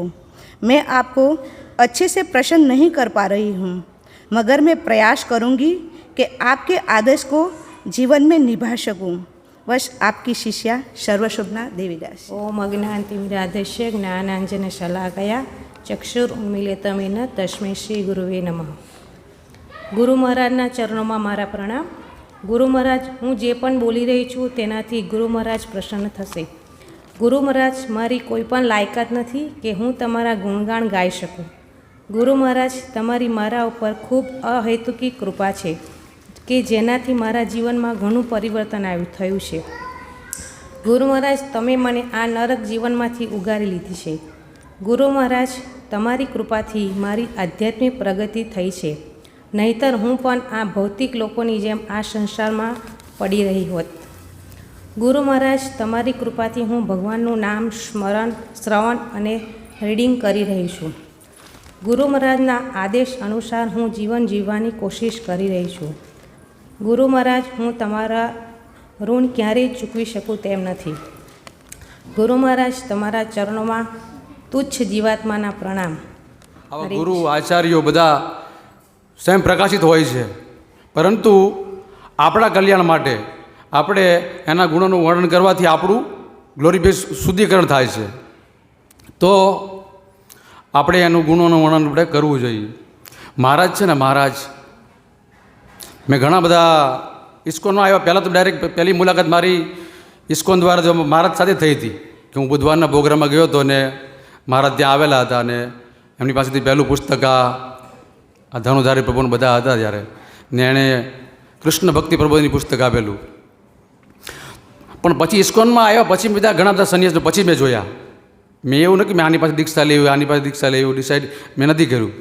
પરંતુ ઇસ્કોનમાં જ્યારે દીક્ષા લીધી પછી મેં જોયું કે બધા કેવા સંન્યાસીઓ છે, કેવા બધાનું જાણ્યા. પણ છે ને મહારાજ છે ને એક સિંહ જેવા છે. મહારાજ સિંહ જેવા છે. કેમ સિંહ જેવા છે? જે પ્રભુપાદને જે બધા સંન્યાસીઓ જે ઇસ્કોનથી જે ડાયવર્ટ કરી રહ્યા છે એમાં મહારાજ કોઈ દિવસ કોમ્પ્રોમાઇઝ નથી કરતા, લડે છે. આપણે છે ને, હું ગુરુ મહારાજનો શિષ્ય છું એટલે જે વખાણ કરું છું એવું નથી. હું જ્યારે એકવાર યાત્રામાં ગયા હતા, તો યાત્રામાં પછી અમે છે ને ભુવનેશ્વર જઈ રહ્યા હતા. તો ભુવનેશ્વર અમે બસમાં ટ્રાવેલિંગ કરતા હતા. તો એક ભક્ત હતા, આગળ બેઠેલા હતા. તો પછી એને મને મારી સાથે ચર્ચા કરી કે તમે કોના શિષ્ય છો? તો મેં કીધું કે હું ભક્તિ વિકાસ મહારાજનો શિષ્ય છું. એ ત્યાં ભુવનેશ્વર ઇસ્કોન મંદિર છે, લગભગ એ દીક્ષા નથી હતી. તો એમને કીધું તમે ભક્તિ વિકાસ મહારાજના શિષ્ય છો? મેં કીધું હા. તો એણે મહારાજના પુસ્તકો વાંચેલા હતા. મહારાજના પુસ્તકો વાંચેલા હતા, ભક્તિ સિદ્ધાંત વૈભવને ઘણા ખરા પુસ્તકો વાંચેલા હતા. તેઓ એણે કીધું કે મહારાજ છે ને બહુ ફાઇટ આપી રહ્યા છે, બહુ લડત લડી રહ્યા છે. કેમ? ઇસ્કોનમાં રહીને પણ. કેમ કે એ કોમ્પ્રોમાઇઝ કરવા માંગતા નથી. અત્યારે જે લોકો જોઈ રહ્યા છે, આપણે જોઈ રહ્યા છીએ કે ઇસ્કોનમાં પણ જે પ્રભુપાદના જે સિદ્ધાંતો છે એને ધીરે ધીરે સાઈડ કરી રહ્યા છે. તો મને આ જે ગુણ છે ને મહારાજનો, મને બહુ મારો એ રિલેશન મને બહુ પ્રભાવિત કરે છે. એટલે મને એમ થયું કે હું સારી જગ્યા પર છું કે જે મહારાજ આવી રીતે પ્રભુપાદને ફોલો કરી રહ્યા છે. અને મહારાજ પાછું મહારાજ એક બીજો પણ ગુણ છે કે જે નાનામાં નાનો ભક્ત કોઈ આયોજન કરે ને, નાનામાં નાનો કોઈ ભક્ત પણ કોઈ આયોજન કરે ને તો મહારાજ એને ફોલો કરીને હા એને આવે ત્યાં. અમે 3 વાર શોભાયાત્રાનું આયોજન કર્યું હતું અમરોલીમાં. તો મહારાજે ત્યારે તો છેલ્લી વાર તો અમને બહુ દિક્કત થઈ ગયેલી હતી. છેલ્લી વાર અમે જ્યારે શોભાયાત્રાનું આયોજન કર્યું ને ત્યારે બહુ મુશ્કેલી હતી. એટલે વરસાદ હતો, બહુ એટલે વરસાદ હતો. તો મહારાજ મેં જોયું છે ને આવી નાના નાના ભક્તનું પણ ખ્યાલ રાખે છે. તો મને બહુ આ મહારાજનો જે આ ગુણ છે ને બહુ પ્રભાવિત કરે છે. અને તે મેં આ શુભ અવસરે તે તમારી સમક્ષ વર્ણન કર્યું. હરે કૃષ્ણ. નમો વિષ્ણુપાદાય કૃષ્ણ પૃષ્ઠાય ભૂતલે શ્રીમતી ભક્તિ વિકાસ સ્વામી નીતિ નામિને. નમો વિષ્ણુપાદાય કૃષ્ણ પૃષ્ઠાય ભૂતલે શ્રીમતી ભક્તિ વેદાંત સ્વામી નીતિ નામિને. નમસ્તે સારસ્વતે દેવે ગૌરવાણી પ્રચારણે નિર્વિશેષ શૂન્યવાદી પાશ્ચાત્ય દેશતારિણે. હવે ક્યારેય કોઈ આપણને એમ કહે કે તમે તમારા પપ્પા વિશે વાત કરો, તમારા પિતાજી વિશે વાત કરો, તો આપણે એમ છાતી ગદગદ ફૂલી જાય. મારે મારા પપ્પા વિશે બોલવાનું છે. એવી રીતે આ એક અવસર છે કે ગુરુ મહારાજનું આપણે ગુણાનું વર્ણન કરીએ એટલે અંદરથી એમ અંતરથી આનંદ આવે કે આજે તો કંઈક બોલવું જ છે. એમ ગુરુ મહારાજે જે કીધું એ કેવું જ છે. તો ગુરુ મહારાજની ગુણોની ચર્ચા બધા ભક્તોએ કરી, વરિષ્ઠ ભક્તોએ. હું મારું એક અનુભવ કહીશ. લગભગ 2018 કે 2017ની વાત છે. અરવિંદાક્ષ પ્રભુના ઘરે એક કાર્યક્રમ હતો ને ગુરુ મહારાજ ત્યાં આવવાના હતા. તો મને અને બીજા એક ભક્તને ગુરુ મહારાજની સેવાનું કહેવામાં આવ્યું. અમે સેવામાં હતા. પછી જેવા ગુરુ મહારાજ આવે ને એટલે રાજેશ પ્રભુ મને ને મારાથી નાનો ભાઈ છે, અમને બંનેને ગુરુ મહારાજ પાસે લઈ ગયા કે મહારાજ આ ભક્તો છે, સેવા કરે છે ને તમારી શરણાગતિ સ્વીકારવા ઈચ્છે છે. એટલે મેં પ્રણામ કર્યા. પછી રાજેશ પ્રભુએ મારો પરિચય કરાવ્યો કે આ ભક્ત છે ને સારું એવું ભણેલા છે, MBA કરેલા છે. એટલે ત્યારે મેં મહારાજને મુખે જે સાંભળ્યું ને એ સાંભળતા વેત જ મને એમ થયું કે મેં જે ગુરુ મહારાજ જે શરણાગતિ લીધી છે એ ખરેખર બહુ મહત્ત્વની છે, બહુ એકદમ રાઈટ પગલું છે. ગુરુ મહારાજે એવું કીધું, ભક્તિવિનોદ ઠાકુરનું એક ભજન છે કે જે અવિદ્યા જે છે એ જીવને ગધેડો બનાવી દે છે. એટલે મહારાજે એ વાત કીધી ત્યારે હું સમજ્યો નહીં કે મહારાજ શું બોલે. ભાઈ રાજેશ પ્રભુને પૂછ્યું કે મહારાજે શું કીધું, એટલે રાજેશ પ્રભુએ આવું કીધું. એટલે રાજેશ પ્રભુએ કીધું કે આ ભૌતિક જગતની જે જળ વિદ્યા છે ને એ માણસને ગધેડો બનાવી દે. ગમે એવો મોટો ભણેલો હોય ને તો એ જો કૃષ્ણ ભક્તિ નથી કરતો તો એ ગધેડો છે એમ. એટલે ત્યારે મને એકદમ લાઇટ થઈ ગઈ કે આને જ સાચા ગુરુ કહેવાય, કે કાન આંબળીને તમને જે સત્ય વસ્તુ છે એ શીખવાડે, એનું દર્શન કરાવે સત્યનું. અને વારંવાર ગુરુ મહારાજના લેક્ચરો સાંભળીએ છીએ. મને એ વાતનો બહુ ગર્વ છે કે એક આવા સિંહ ગુરુ જે છે એનો હું શિષ્ય છું. મેં એ વાત એક નોટ કર્યું છે કે વિશ્વનો આજે કોઈ પણ એવો ટૉપિક નથી, એવો કોઈ ચર્ચાનો વિષય નથી જેમાં ગુરુ મહારાજ માર્ગદર્શન નહીં આપી શકે. કોઈ પણ વિષય હોય, આ વર્તમાન સમયમાં જેટલા વિષયો જેટલા બનાવો જેટલી ઘટનાઓ બને છે, મહારાજ દરેક પર પ્રવચન આપે છે. અને દરેક મુદ્દાને કૃષ્ણ ભાવનામૃતમાં રહીને કેવી રીતે ગ્રહણ કરવો અને એના પર કૃષ્ણ ભાવનામૃતનું કેવી રીતે આચરણ કરી શકાય એ શિક્ષા મહારાજ આપે છે. કોઈ પણ વિષય હોય અને કોઈ પણ વ્યક્તિ હોય. આ કોરોના જેવા કાળમાં પણ મહારાજ સતત શિષ્યોનું માર્ગદર્શન કરતા રહ્યા. યુટ્યુબના માધ્યમથી બધા શિષ્યોને લેક્ચર આપતા રહ્યા. વચ્ચે એકવાર એક ઘટના હતી, મેં એક ટૂંકો વિડીયો હતો. એક માતાજી છે, વડોદરાના છે, એ બહુ સિરિયસલી બીમાર હતા, બહુ હોસ્પિટલમાં હતા. અને મહારાજે એમના પર કૃપા કરીને એમને હોસ્પિટલમાં પણ દીક્ષા આપી. એટલે એ એમની દયાનું એક પ્રમાણ છે કે મહારાજ કેવું વિશાળ હૃદય ધરાવે છે, કે જાણે છે કે આ જે કોઈ વ્યક્તિ છે એ બહુ બીમાર છે અને કોઈ સેવા કરી શકે એમ નથી, તો પણ એમણે એમના પર કૃપા કરીને દીક્ષા આપી. અને એ સમયે મહારાજ એવું કહે છે કે આ ભૌતિક જગતમાં આપણા બધાની સ્થિતિ આવી છે. એવું નથી કે કોઈ વ્યક્તિ પથારીવશ છે અને મૃત્યુને એકદમ નજીક છે તો એની સ્થિતિ ખરાબ છે, એવું નથી. આપણા બધાની સ્થિતિ ખરાબ છે. એટલે આવું સત્યનું દર્શન પણ મહારાજ સમય અનુસાર કરાવતા રહે છે. પછી બીજું એક લેક્ચર મહારાજનું એવું હતું કે હમણાં આ જે ગુરુ ઇસ્યુઝ છે એના પર મહારાજે લેક્ચર આપ્યું. એમાં મહારાજે 11 ભાગમાં લેક્ચર આપ્યું છે કે કેવી રીતે એક ગુરુના શું કર્તવ્યો છે. હા, એટલે આવી રીતે મહારાજ કન્ટિન્યુ આવા ગૂઢ વિષયો, ગહન વિષયો છે એમાં શિષ્યોને સતત માર્ગદર્શન આપ્યા કરે છે. હું જોઉં છું કે બીજી બધી જગ્યાએ આવું કંઈ સાંભળવા કે આવું જાણવા મળતું નથી. ઘણી વખત બીજા ઇસ્કોનના બીજા સંન્યાસીઓ છે એમના શિષ્યોના સત્સંગ પ્રોગ્રામમાં અમે જઈએ છીએ, ક્યારેક પ્રચાર માટે જતા હોઈએ છીએ, આ ભગવદ દર્શનની એના મેમ્બરો બનાવવા માટે. પણ ત્યાં અમે જોઈએ છીએ કે જે ઢબથી પ્રચાર થાય છે, જે ઢબથી પ્રભુપાદની વાતોને રજૂ કરવામાં આવે છે, એમાં અને ગુરુ મહારાજ જે આપણને શીખવે છે એમાં બહુ જમીન આસમાનનો ફરક છે. ગુરુ મહારાજ ગમે ત્યારે નાની વાત હોય તો એમાંય આપણને પૂરેપૂરી શિક્ષા આપે છે કે આ મેં ક્યાંય નથી સાંભળ્યું કે મોઢામાં કોઈ આંગળી નહીં નાખવી જોઈએ. આ પ્રવચન આપતી વખતે મહારાજ કહે કોઈની આંગળી મોઢામાં હોય તો ટોકે, આંગળી મોઢામાંથી કાઢો, હાથ ધોયા હો તરત ટોકે. આવું બીજે ક્યાંય જોવા નથી મળતું. એકવાર મહારાજ અહીંયા માતાવાડી મંદિરમાં આવેલા, પ્રવચન હતું અને મહારાજે બધી વાત કરી પ્રવચનમાં. તો પછી પ્રશ્ન વિશે પૂછવામાં આવ્યું. તો એક ભક્તે પ્રશ્ન પૂછ્યો કે આટલી બધી તકલીફો છે, આ બધું ચાલે છે, આમાંથી કેવી રીતે ભક્તિ કરવી, વહેલું ઉઠાતું નથી, આવી રીતે છે. તો મહારાજે એક જ વાક્યમાં જવાબ કે ફાર્મ કોમ્યુનિટીમાં જાઓ, વર્ણાશ્રમમાં જાઓ. એટલે તરત જ બધા પ્રશ્નો પેલા ભક્તના બધા સમાધાન થઈ ગયું કે બીજો કોઈ રસ્તો જ નથી, આવી જ જવું છે.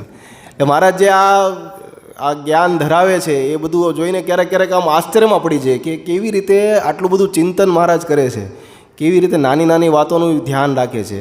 ગમે તે વિષય હોય ભક્તોને કેવી રીતે લાગુ પડે છે અને કેવી રીતે ભક્તો આમાંથી છૂટીને ભગવાનના ધામમાં જઈ શકે, સારી રીતે ભક્તિ કરી શકે, એના ઉપર સતત મહારાજનું ચિંતન હોય છે. સતત મહારાજને આ હોય છે. ગયા વર્ષે મહારાજની તબિયત સારી નહીં હતી, એકદમ બેડ રેસ્ટ હતો.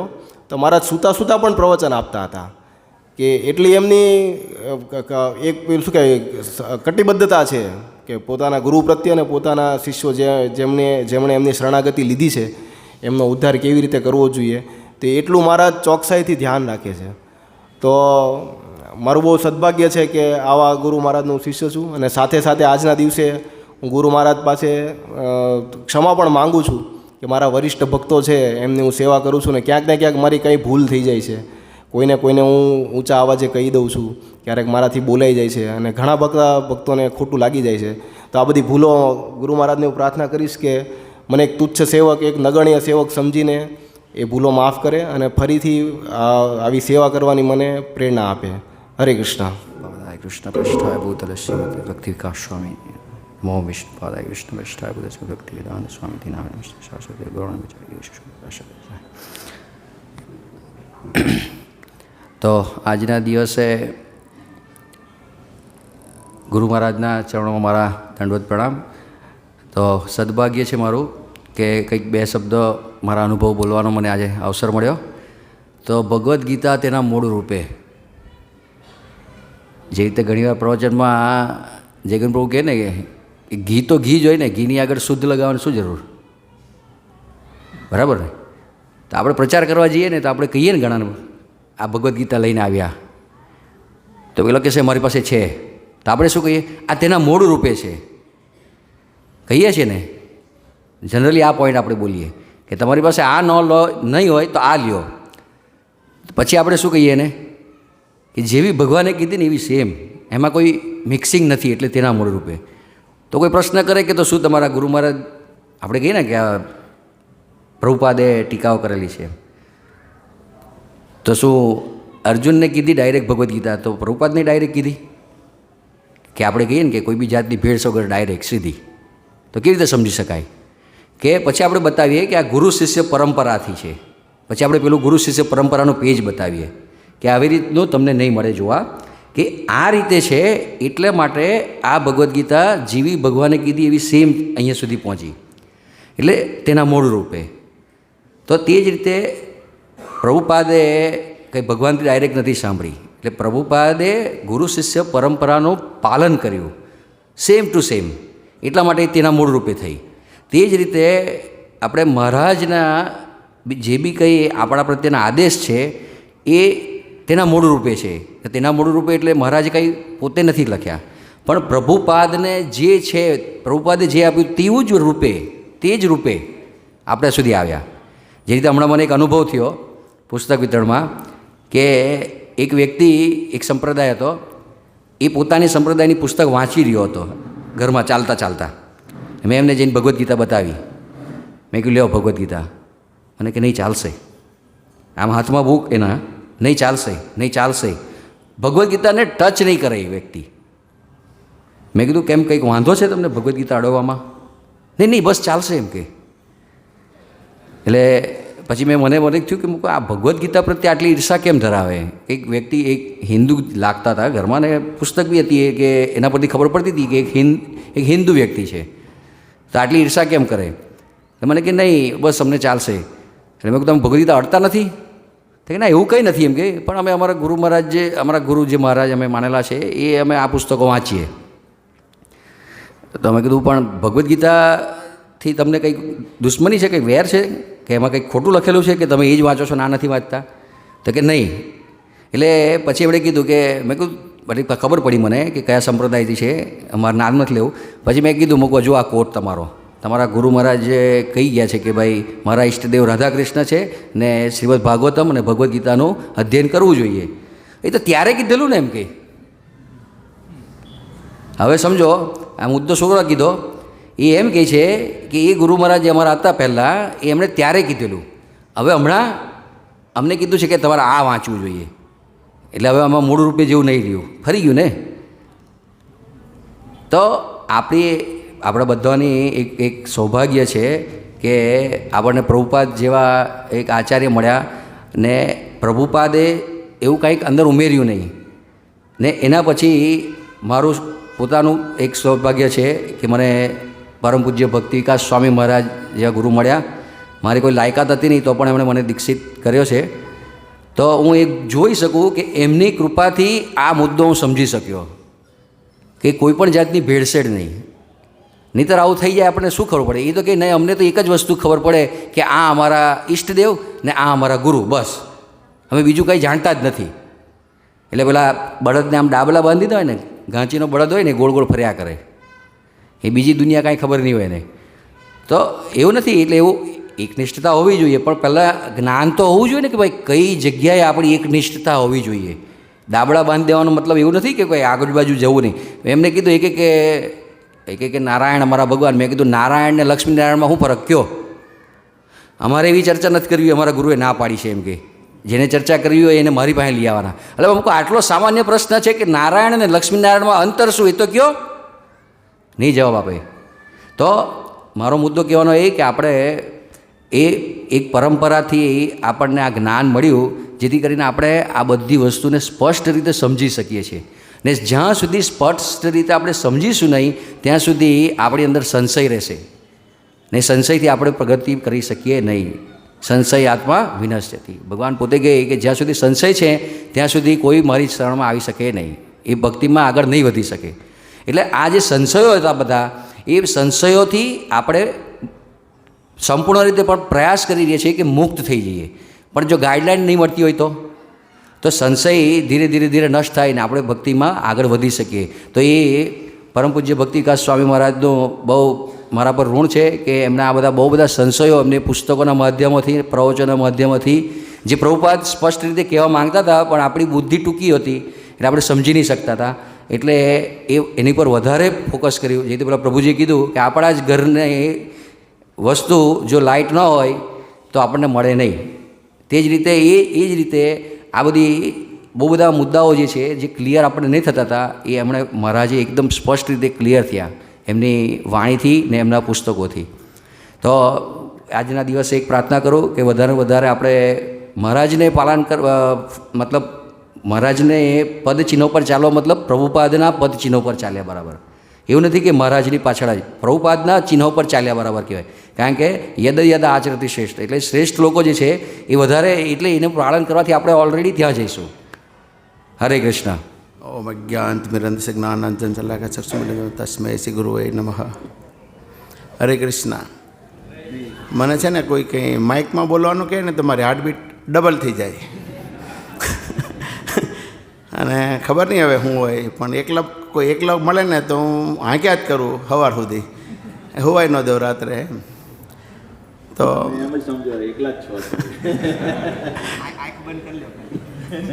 એ તો પેલું નાના છોકરા ને એને કહે ને ભૂત આવે એટલે આંખ બંધ કરી દે પેલો, પણ એમ કે ભૂત જતું થોડું રહે. આજે મારું સૌભાગ્ય છે કે હું ભક્તિ વિકાસ સ્વામી મહારાજની વ્યાસ પૂજા છે તો મને ગુણાનું વર્ણન કરવાનો અવસર મારા લીડરો દ્વારા આપવામાં આવ્યો છે. તો બધા મને મળે તો એવું કે ઘણા સુરતમાં બહુ બધા ભક્તો છે, તો બીજા બધા ગુરુ મહારાજના શિષ્યો તો પૂછે તમે કોના શિષ્ય છો, તો આપણે એમ કહીએ હું એમ કહું ભક્તિ વિકાસ મહારાજનો શિષ્ય છું, તો એમ કે ઓહો બહુ સ્ટ્રીક. તો એકવાર નવસારીમાં રથયાત્રા હતી અને જયગોવિંદ પ્રભુના ઘરે નરસિંહ આરતી ચાલુ. ચૈતન્ય મહાપ્રભુદાસ મને કે તમે નરસિંહ આરતી કરાવો. મેં કીધું હું મહારાજના સર્વન્ટને કહીને આવ્યો છું કે મારે મળવું છે એમને. તો મેં કીધું હું નહીં કરાવું આરતી, તો એ કે કંઈ નહીં, બીજા કોઈને એમણે આરતી આપી. પછી બોલાવા આવ્યા તો હું મહારાજને મળવા ગયો. હું હતો, ઋત્વિક, ધ્રુવી, એના મમ્મી અને મારા બા. તો અમે એટલા જ હતા ને મારા સાથે બેઠેલા, અમે વાત કરતા હતા. તો મહારાજે મારા બાને જોયા કે શું કરે. મેં કીધું આખો દિવસ માળા કરે. તો કે કેમ એમને દીક્ષા નથી લેવી? મેં કીધું દીક્ષા લેવી છે એમને, પણ એમને આરતી નથી આવડતી. તો યશોમતી નંદન પ્રભુએ એવું કીધું કે એમને દીક્ષા નહીં મળે એમ.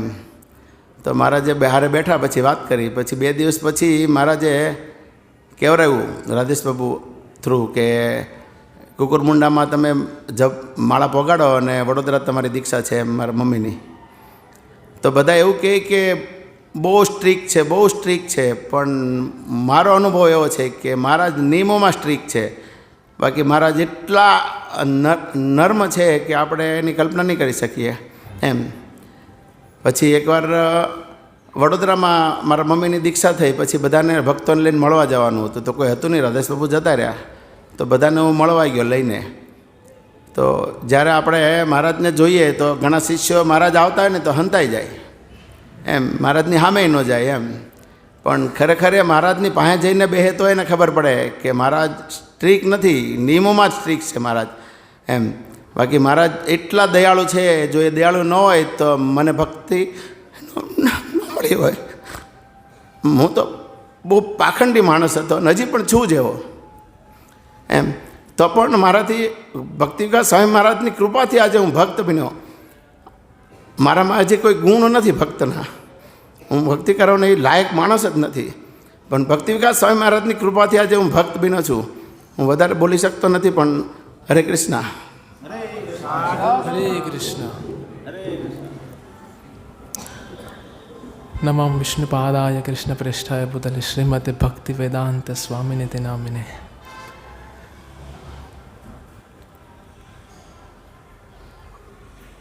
હું તો ડાયરેક્ટ મહારાજનો શિષ્ય નથી, પણ પ્રભુજી એક બોલવાનો અવસર આપ્યો છે તો બોલવાનો પ્રયાસ કરીશ.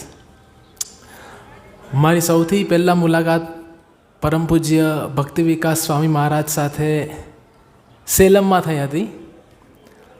અમે અમારી યાત્રા પૂરી કરીને બેક ટુ અવર પ્લેસ અમે જતા હતા, તો સેલમ પર અમારો હોલ્ટ હતો. તો ઘણો સમય અમે રોકાયા હતા, તો અમે ગયા મંદિર, ગૂગલ સર્ચ કર્યો તો સેલમમાં મંદિર છે, ગયા તો બધાએ કીધું કે મહારાજ બી છે. ત્યારે તો મહારાજનો કંઈ પરિચય નહીં, તો ગયા મહારાજને મળ્યા. તો મહારાજે કીધું કે ઓકે તમે યાત્રા કરી, બધું થયું. તો મહારાજે પછી કીધું કે કૃષ્ણ ભાવનાઓમાં બ્રહ્મચાર્ય આ પુસ્તક છે, રાખો ને વાંચો. તો તે બુક મળી, તે બુક વાંચી, ત્યારે ખબર પડી કે બ્રહ્મચાર્ય જીવન કેવું હોય. તે વખતે તો હું વિદ્યાર્થી હતો. એ વખતે પહેલી મુલાકાત થયેલી. પછી હું નાસિકમાં હતો, ત્યારે નાસિકમાં મહારાજ આવેલા હતા, ઘણા ભક્તોની દીક્ષા હતી નવસારીના. તો ત્યારે મહારાજને પર્સનલી સેવા કરવાનો એક અવસર પ્રદાન થયો હતો. પછી હું હમણાં અહીંયા નવસારીમાં આવ્યો. તો નવસારીમાં આવીને પછી પ્રભુજીના સંપર્કમાં આવ્યા, પછી ઘણી વસ્તુ જાણવા મળી. ને હું મહારાજના ઘણા પ્રવચન સાંભળું છે. હમણાં મહારાજ કન્ટિન્યુઅસ મહારાજ લાઈવ પ્રવચનો આપે છે. તો એક શબ્દ, એક વાક્ય મહારાજે કીધું, કારણ કે ઘણા ભક્તો મહારાજને મેઇલ દ્વારા રિક્વેસ્ટ કરે કે અમને પ્રેરણા આપો, અમને પ્રેરણા આપો. પુસ્તક વિતરણ છે તો પુસ્તક વિતરણ માટે પ્રેરણા આપો. તો મહારાજ પ્રવચન આપતા હતા અને મહારાજ કહેતા હતા કે હું તો પર્સનલી પુસ્તક વિતરણ નથી કરી શકતો, પણ તમે બધા પુસ્તક વિતરણ કરો છો, એટલે ઓલ ગ્લોરીઝ ટુ યુ. બધો શ્રેય તમારો છે, મારો કોઈ શ્રેય નથી. તમે બધા પુસ્તક વિતરણ કરી રહ્યા છો. અને મહારાજે એક શબ્દ બહુ મારા હૃદયને સ્પર્શ કરી ગયો. મહારાજ એમ કીધું કે અમે વર્ણાશ્રમ ધર્મનું પાલન કરીએ છીએ, અમે કૃષિ સમુદાયમાં રહીએ છીએ, તો અમે પ્રભુપાદની પુસ્તક વેચી નથી શકતા, પણ અમે પ્રભુપાદની પુસ્તક જીવી રહ્યા છે. આ શબ્દ બહુ હૃદય સ્પર્શી હતો કે પ્રભુપાદની પુસ્તક તો વેચશું ને વેચવી જ જોઈએ, પણ સાથે સાથે પ્રભુપાદની પુસ્તકને જીવવું એ આપણા માટે બહુ પ્રભુપાદના ચરણોમાં અને મહારાજના ચરણોમાં એક બહુ મોટું આપણું યોગદાન હશે આ સંસ્થા માટે.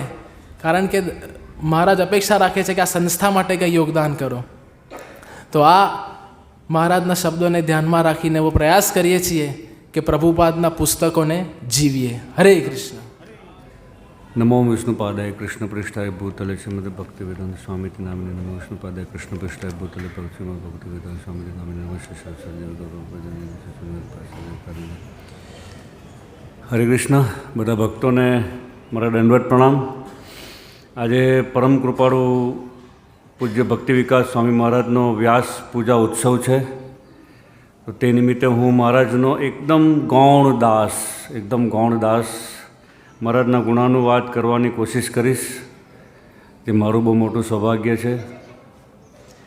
મહારાજને આમ તો હું ઇસ્કોનમાં નવો જોઈન થયો ત્યારે આ મંદિર ન હતું, આજે મંદિર છે તે નહીં હતું, અને રાધે બંગલો હતો. રાધે બંગલોમાં અને રામજી મંદિરમાં મહારાજના દર્શન કરેલા હતા, અને તેમનું પ્રવચન પણ સાંભળેલું હતું લાઈવ રામજી મંદિરમાં. પરંતુ સૌથી વધારે પ્રભાવિત હું મહારાજથી હું જ્યારે દ્વારકા યાત્રામાં ગયો બધા નવસારીના ભક્તો જોડે, ત્યારે બહુશીરા પ્રભુ, બુધર પ્રભુ, પંચાનંદ પ્રભુ વગેરે બધાની ભક્તોની દીક્ષા હતી. ત્યારે હું પણ ત્યાં હાજર હતો, અને પહેલીવાર એ મારી જીવનની પહેલી ઇસ્કોનની યાત્રા હતી. તો તે ઉત્સવમાં મહારાજના રોજ પ્રવચન થતા, અને તેઓ ખૂબ જ અસહ્ય ગરમી, ત્યારે બહુ જ ગરમી હતી, અને અસહ્ય ગરમીમાં પણ એકદમ શાંત ચિત્તે પ્રવચન કરતા હતા. અને એવો ખૂબ જ પસીનાથી રેબઝેબ હતા, પણ એકદમ શાંત અને ખૂબ જ ઉત્સાહિત હતા. તો કોઈ પંખો કે કોઈ કૂલર અને એ વસ્તુનો કોઈનો પણ ઉપયોગ નહોતા કરતા ત્યારે ચાલુ પ્રવચને સ્ટેજ ઉપર. તો બાકી આજના કહેવાતા જે સંતો છે તો એને તો કૂલર અને પંખા વગર સ્ટેજ ઉપર બેસવાનું ફાવતું જ નથી. હરે કૃષ્ણ. એટલે મહારાજ કોઈ દિવસ ફેન નથી વાપરતા કોઈ પણ જગ્યાએ, ગમે એવી ગરમી હોય. એમની રૂમમાં એક ખાલી સાદો પેલો જૂના જમાનાનો બલ્બ આવે ને, એને કયો બલ્બ કહેવાય, ફિલામેન્ટ બલ્બ. ફિલામેન્ટ બલ્બ મૂકવાનો એની રૂમમાં, અને બસ પંખો કંઈ ના જોઈએ. તે મને એકચ્યુઅલી ત્યારે ખબર પડી જ્યારે દ્વારકા યાત્રામાં હતો ત્યારે. તો બસ એ જ કે આ ભૌતિકતાથી આટલા બધા દૂર એવા સંતો મેં પહેલી વાર જોયા. આવા જે મહારાજને પહેલી વાર મેં જોયા, એનાથી બહુ પ્રભાવિત થયો હું. અને આટલી બધી ગરમી હતા તે છતાં નગર સંકીર્તન દ્વારકામાં થયેલું હતું. ત્યારે ખુલ્લા પગે નાચતા નાચતા આટલી ગરમીની અંદર પછી યાત્રા હોય તો મહારાજ ચપ્પલ નહીં પહેરતા. હું તો ચપ્પલ વગર ચાલી નથી તો ચપ્પલ વગર ચાલે નવાઈની વાત છે. ખુલ્લા પગે ચાલતા હતા. અને બાકી આજના જે કહેવાતા સંતો છે એને તો આવા કીર્તનની અંદર અથવા તો આવા પ્રદર્શનની અંદર રથ વગર ચાલતું નથી. બાજુમાં ચામર ઢોળતા હોય એવા જોઈએ હાથે, તો જ એ જઈ શકે. તો આવી રીતે, અને જ્યારે એમને હું રૂબરૂ મળ્યા, મારા શિક્ષાગુરુ જયગુણ પ્રભુ એ એકવાર મને દ્વારકાની અંદર મળાવેલા હતા. ઘણા બધા ભક્તો હતા. તો ત્યારે મહારાજની કૃપા દ્રષ્ટિ મારા પર પડી, અને એ પડતા જ પતિત, મારા જેવા પતિત પર પડતા જ હું ખૂબ જ પ્રભાવિત થયો. અને ત્યારથી મને ભક્તિમાં રુચિ વધી ગઈ. મારી ઇસ્કોનની પહેલી જ યાત્રા હતી અને ત્યારથી મને રુચિ વધી. અને ત્યારથી હું ધોતી, તિલક, શિખા વગેરે વગેરે ત્યારથી તેમને પહેરતો થયો. અને ત્યારથી એ હું શરણાગતિ મહારાજની સ્વીકારી, અને મહારાજને હું મારા પરમ પૂજ્ય ગુરુ તરીકે મનોમન સ્વીકાર કરી લીધા હતા ત્યારે જ, દ્વારકા યાત્રામાં જ. અને મહારાજના બસ એ જ મહારાજના ચરણમાં પ્રાર્થના કરું છું કે જીવનના છેલ્લા શ્વાસ સુધી ભક્તોના સંગમાં રહીને ભક્તિ કરી શકું, અને મહારાજનું એકદમ પૂર્ણતાથી શરણાગતિ સ્વીકારી શકું ભક્તોની કૃપાથી. હરે કૃષ્ણ. હરે કૃષ્ણ. બધે ભક્તોને પ્રણામ.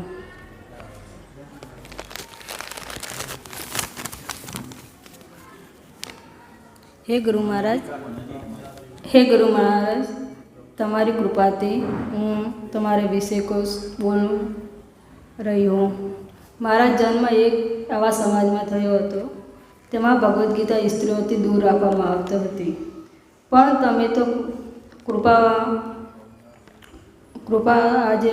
કૃપાવંશી છો, તો મને ભગવદ્ ગીતા દૂર નહીં પણ મારા હાથમાં આપીને મને એક ઉત્સાહ આપી કે તમે ઘરે ઘરે જઈને આ પુસ્તકનું વિતરણ કરો, એવી મારા ઉપર કૃપા કરી. હે ગુરુ મહારાજ, તમારી જે હું આજે બોલું છું એ તમારી કૃપા છે. ઓર મારામાં એ ઘણા બધા માયાવાદી વિચારો હતા, લેના દેના બંધ હે ને ફિર ભી આનંદ હે. પણ મને આવું થયું. પણ જ્યારે તમે મને મારા જીવનમાં આવ્યા ત્યારે મને ખબર પડી કે લે દે, જેવી રીતે કે હું કોઈને ભગવદ્ ગીતા આપું છું અને એને પાસેથી હું લક્ષ્મી સેવા લઉં છું, ત્યારે એ આનંદ છે તે એક અદ્ભુત છે. હે ગુરુ મહારાજ, આવી કૃપા મારા ઉપર વારંવાર થાય, આવી મારા ઉપર કૃપા કરજો. અને મારા ઘણા બધા સંશય હતા, એ સંશય પણ મેં પ્રભુપાદજીની બુક અને તમારી કૃપાથી બધા સંશય દૂર થયા. અને હું એક પણ તમારે ભાઈ યાચના માગું છું કે હું મારા બાળકોને અને મારા પતિને ભક્તિમાં લાગેલા છે એને હું સહાર કરું, એવી મને શક્તિ પ્રદાન કીજીએ. હરે કૃષ્ણ. ઓમ અજ્ઞાનતિમિરંધસ્ય જ્ઞાનાંજનશલાકયા ચક્ષુરુન્મિલિतं येन તસ્મૈ શ્રી ગુરુવે નમઃ. હરે કૃષ્ણ. આજે ગુરુ મહારાજનો વ્યાસ પૂજા નિમિત્તે બધાને આભાર. ગુરુ મહારાજનો સૌથી શ્રેષ્ઠ ગુણ છે કે એ એમના હરેક કાર્યને એમના પ્રભુપાદજીને સમર્પિત કરતા હોય છે.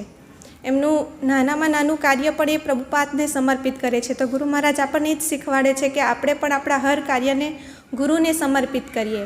અને આપણે બહુ ભાગ્યશાળી છે કે આપણને વૈકુંઠ પ્રિય એવા પરમ પૂજ્ય ભક્તિ વિકાસ મહારાજ જેવા ગુરુદેવ આપણને મળ્યા. અને બીજું કે ગુરુ મહારાજના હંમેશા એમના શિષ્યોને સંબોધન આપતા હોય છે. તો એ સંબોધનમાં હંમેશા 3-4 પોઈન્ટ એવા હોય છે જે વારંવાર ગુરુ મહારાજ કહેતા હોય છે. તો સૌથી પહેલો છે કે એમણે કહ્યું કે મારો જન્મદિવસ, તો આ મારા ભૌતિક શરીરનો જન્મદિવસ છે. તો ગુરુ મહારાજ એ જ કહે છે કે આપણે બોડીલી કોન્શિયસ પરથી ઉપર ઉઠીએ. જે દેહાત્મ ભાવમાં આપણે છીએ કે હું શરીર છું, એ ભાવમાંથી ઉપર ઉઠવા માટે કહે છે. તો ગુરુ મહારાજને એક એક શબ્દ બહુ દિવ્ય હોય છે જેને આપણે જીવનમાં મૂકવાનો પ્રયાસ કરવો જોઈએ. બીજું એમણે એવું કહ્યું હતું કે જીવનની ગમે તે પરિસ્થિતિ પણ આવે ને તો ભગવાન પ્રત્યેની શ્રદ્ધામાં આપણે ચ્યુત ના થઈએ. તો ગુરુ મહારાજ એમના કહેવાનો મુખ્ય ઉદ્દેશ્ય એ છે કે જીવનમાં ઘણી બધી એવી પરિસ્થિતિ, જેમ કે જનરલી આપણે સારી એવી ભક્તિ કરતા હોઈએ છીએ, બધું કરતા હોઈએ છીએ, પણ વિપરીત પરિસ્થિતિ જ્યારે આપણી આવે ને ત્યારે ભગવાન શ્રી કૃષ્ણ પ્રત્યેની જે શ્રદ્ધા છે એમાં આપણે દ્રઢ રહીએ તો એ જ વાસ્તવિક ભગવાન પ્રત્યેની આપણી દ્રઢતા છે એમાં આપણે આગળ વધવાનો પ્રયાસ કરીશું.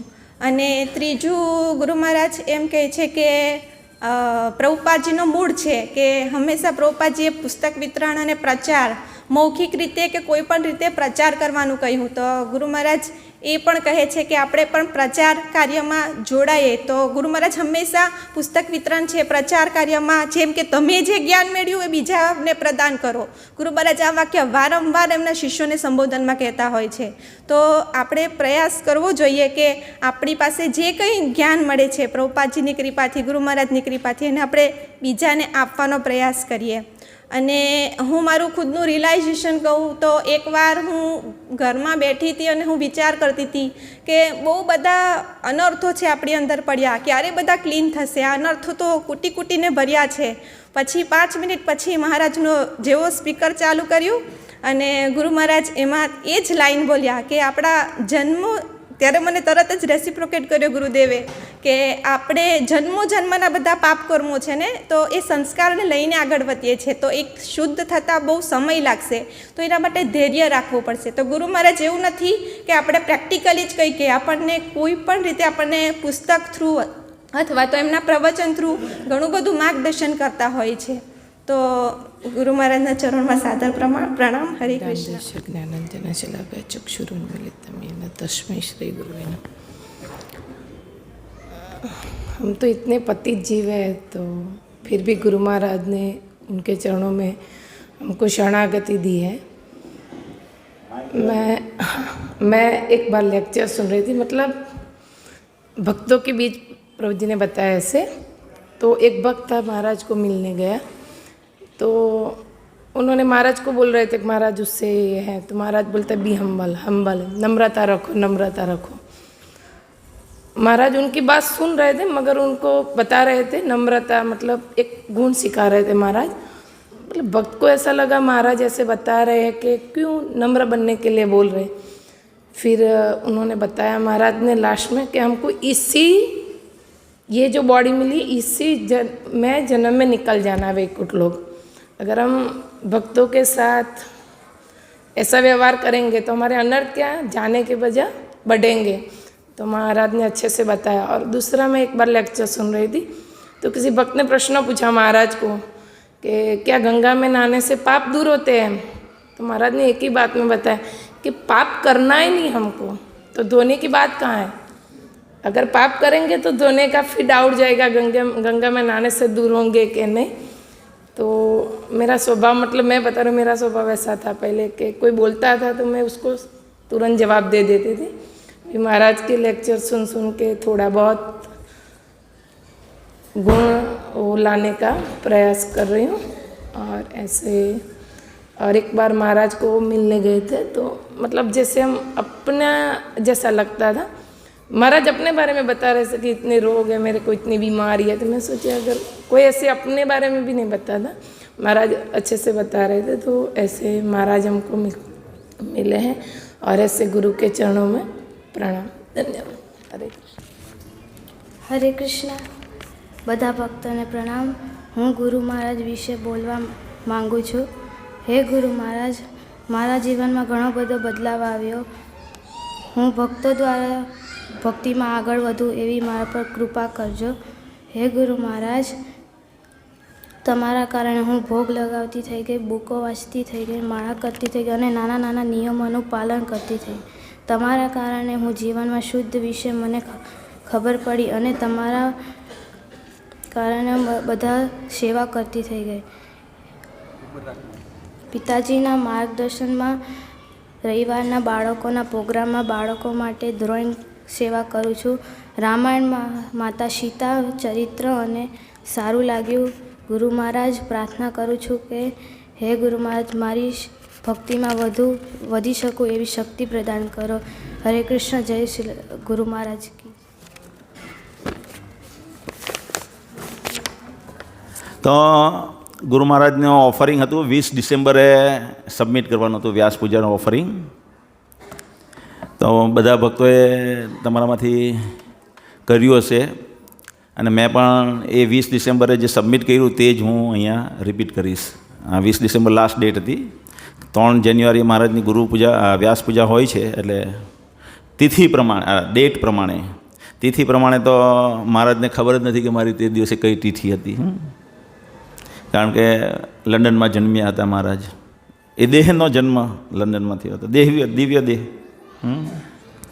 તો એ જે ગુણાનુવાદ કર્યું હતું તે હું અત્યારે વાંચીશ, પણ ઇંગ્લિશમાં લખેલું છે. હું ઇંગ્લિશ અને ગુજરાતી અનુવાદ કરતો રહીશ.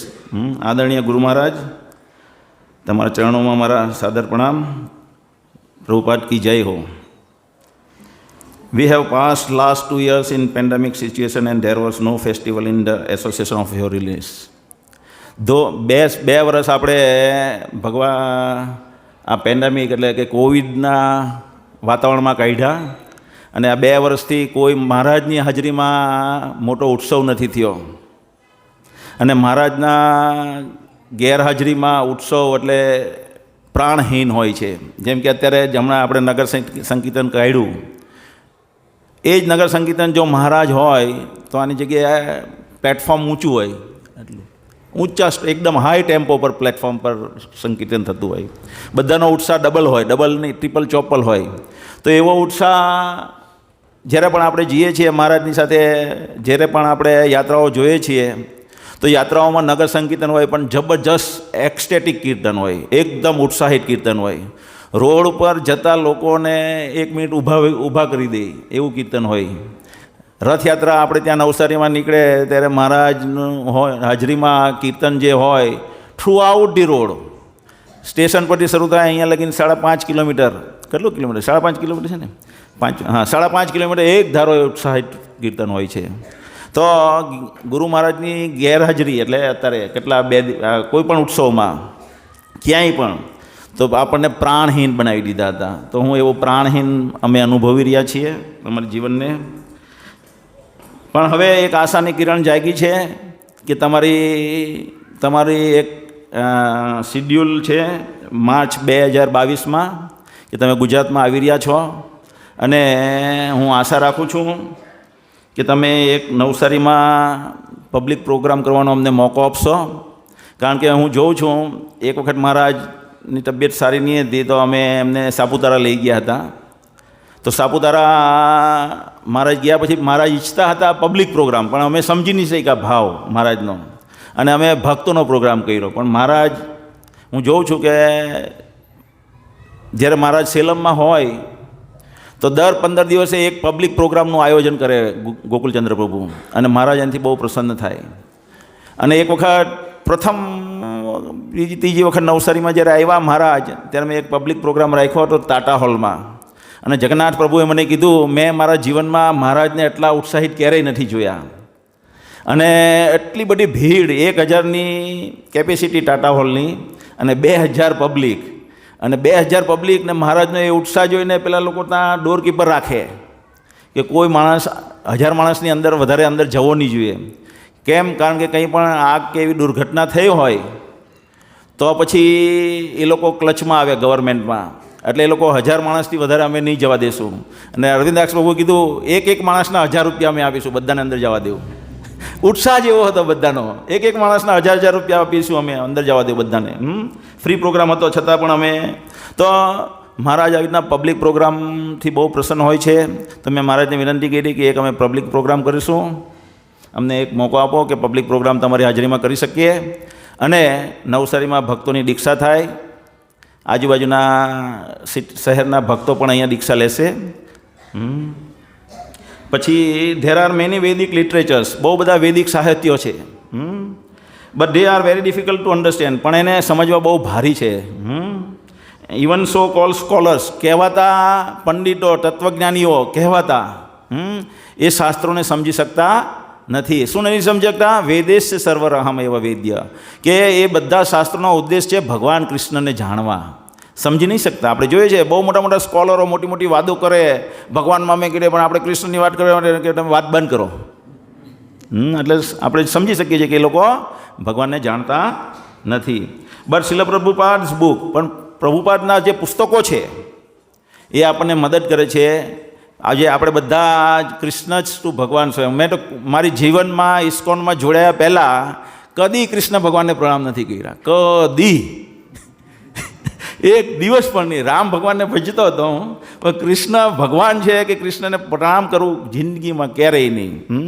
તો આ પ્રભુપાદના પુસ્તકો દ્વારા આપણને ખબર પડી કે કૃષ્ણ જ તું ભગવાન સ્વયં, કૃષ્ણ જ ભગવાન છે. વેદેશ અને શાસ્ત્રનો ઉદ્દેશ છે ભગવાનને કૃષ્ણને જાણવા. તો એવી જ રીતે ઇવન આફ્ટર જોઈનિંગ ઇસ્કોનમાં જોડાયા પછી પ્રભુપાદના જે પુસ્તકો છે એમાં પ્રભુપાદનો શું ભાવ છે એ જાણવો બહુ દુષ્કર છે. ઘણા લોકો મિસઅન્ડરસ્ટેન્ડ કરી જાય છે અને ઘણા લોકો એના એટલે આપણે શિલ પ્રભુપાદ બુક્સ એટલે કે similarly even after joining ISKCON and reading Prabhupada's book and going through his lecture we fail to understand his real mood and mission of Shrila Prabhupada. તો પ્રભુપાદનો શું ઉદ્દેશ છે, શું ઉદ્દેશ છે?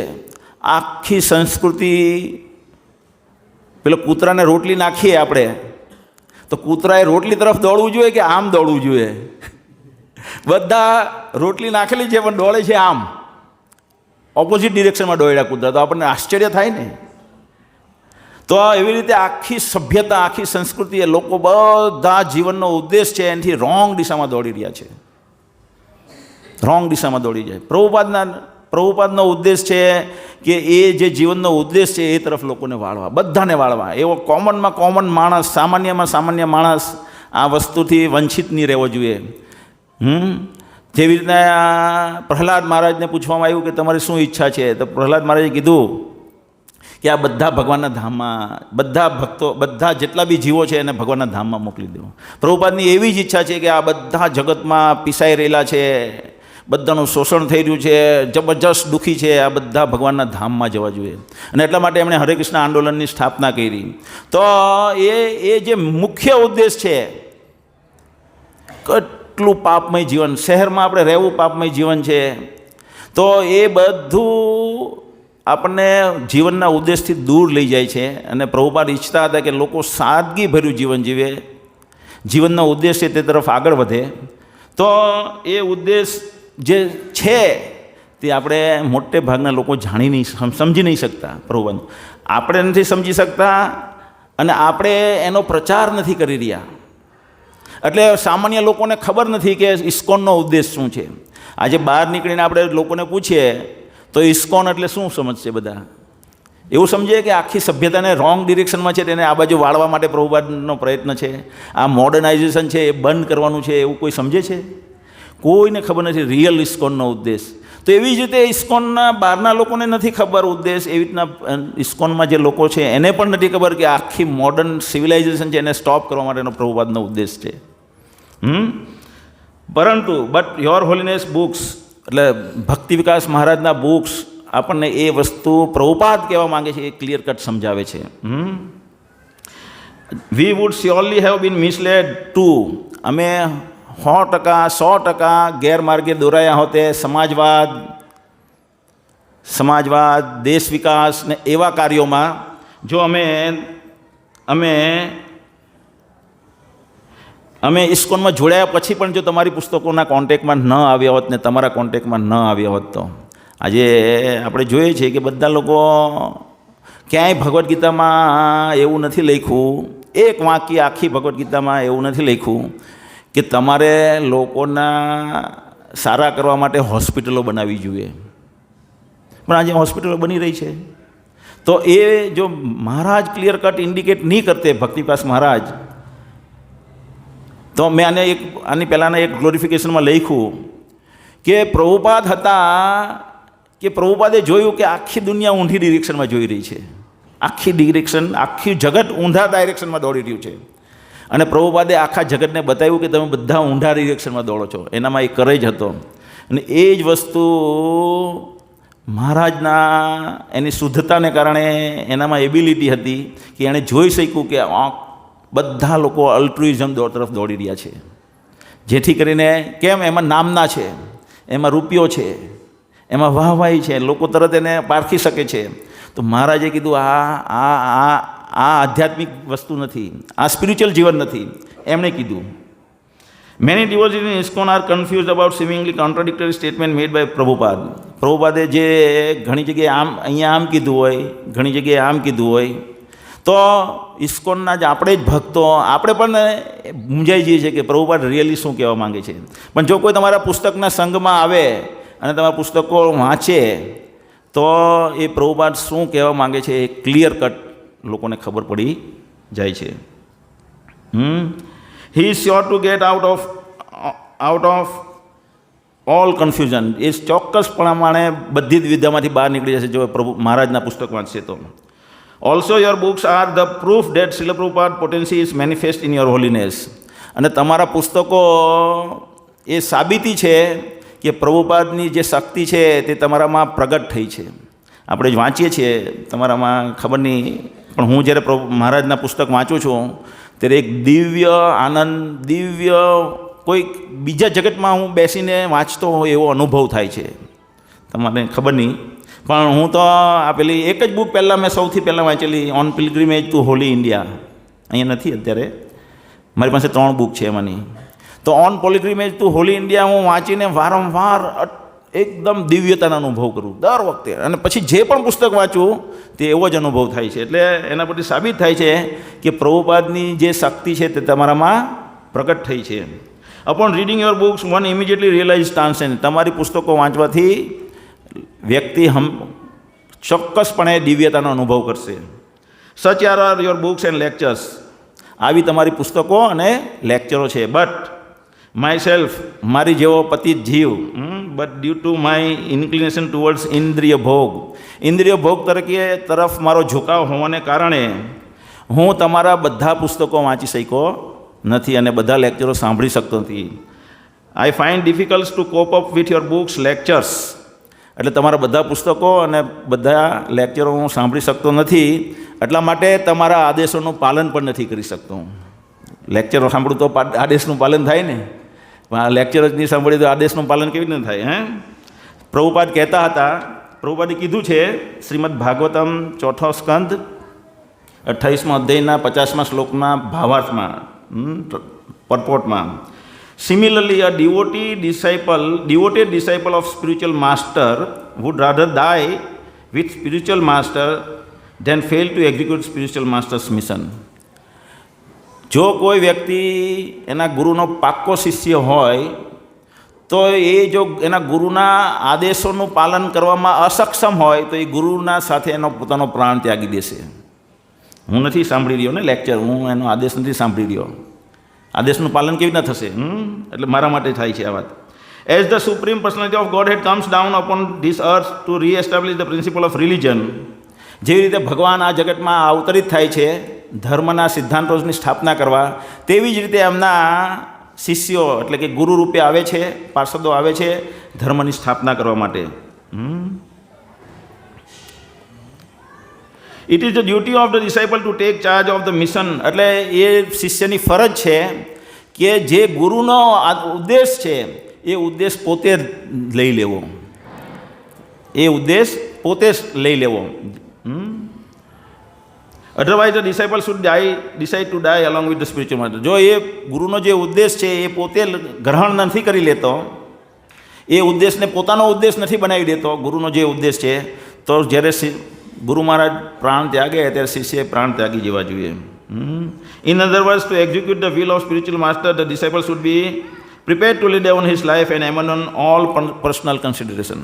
પ્રભુ ગુરુ મહારાજના જે પણ ઉદ્દેશ છે એ જો પોતે ગ્રહણ નથી કરી શકતા તો એણે પ્રાણ ત્યાગવા જોઈએ, અને જો એ નહીં કરી શકતો હોય તો કોઈ પણ પોતાની જે વ્યક્તિગત ઈચ્છાઓ છે એ બધી વસ્તુનો ત્યાગ કરી દેવો જોઈએ. હું અસતી સ્ત્રી જેવો છું. I am just unchaste wife, I am just like unchaste wife due to being not utilizing time. હું અસતી જેવો છું, કારણ કે કેમ, જે પતિવ્રતા સ્ત્રી હોય તે હંમેશા જે કંઈ હોય તે એના પતિની, જે કંઈ ઘરમાં એના પતિ લાવે તે એના પતિની સેવામાં ઉપયોગ કરે. ભગવાનની કૃપાથી મારી પાસે સમય છે, શક્તિ છે, પણ હું એ બધું તમારી સેવામાં ઉપયોગ કરી શક્યો નથી, એટલે હું એક અસતી સ્ત્રી જેવો છું. બટ યુટિલાઇઝિંગ ઇન એટલે હું બધું એ મોટે ભાગે ઇન્દ્રિય ભોગમાં વાપરી રહ્યો છું. I have no experience in the ashram life. અને બીજું હું થોડુંક આ મંદિર વિશે કહી રહ્યો છું કે મને મંદિરમાં, આશ્રમમાં એટલે કે કેવી રીતે સંચાલન કરવું એનું મને કંઈ જ્ઞાન નથી. હું એની કોઈ ટ્રેનિંગમાં પણ ગયો નથી, કારણ કે મેં કેટલીક આશ્રમ જીવન જીવ્યો નથી. છતાં હું આ મંદિરને મેનેજ કર્યું.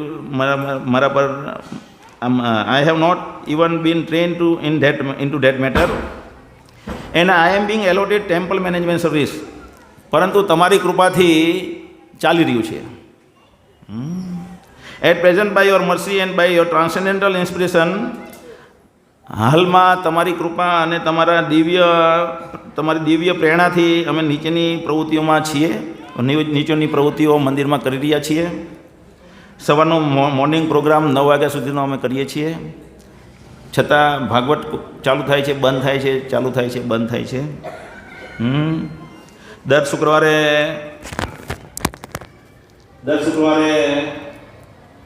વીકલી પ્રોગ્રામ થાય છે. દર રવિવારે નગર સંકીર્તનમાં જઈએ છીએ. અમે બાળકોને દૂરજન સંઘથી, અસત્સંગથી દૂર રાખવા માટે એક સાંદીપની પાઠશાળા શરૂ કર્યા છે, દેશ સ્કૂલ.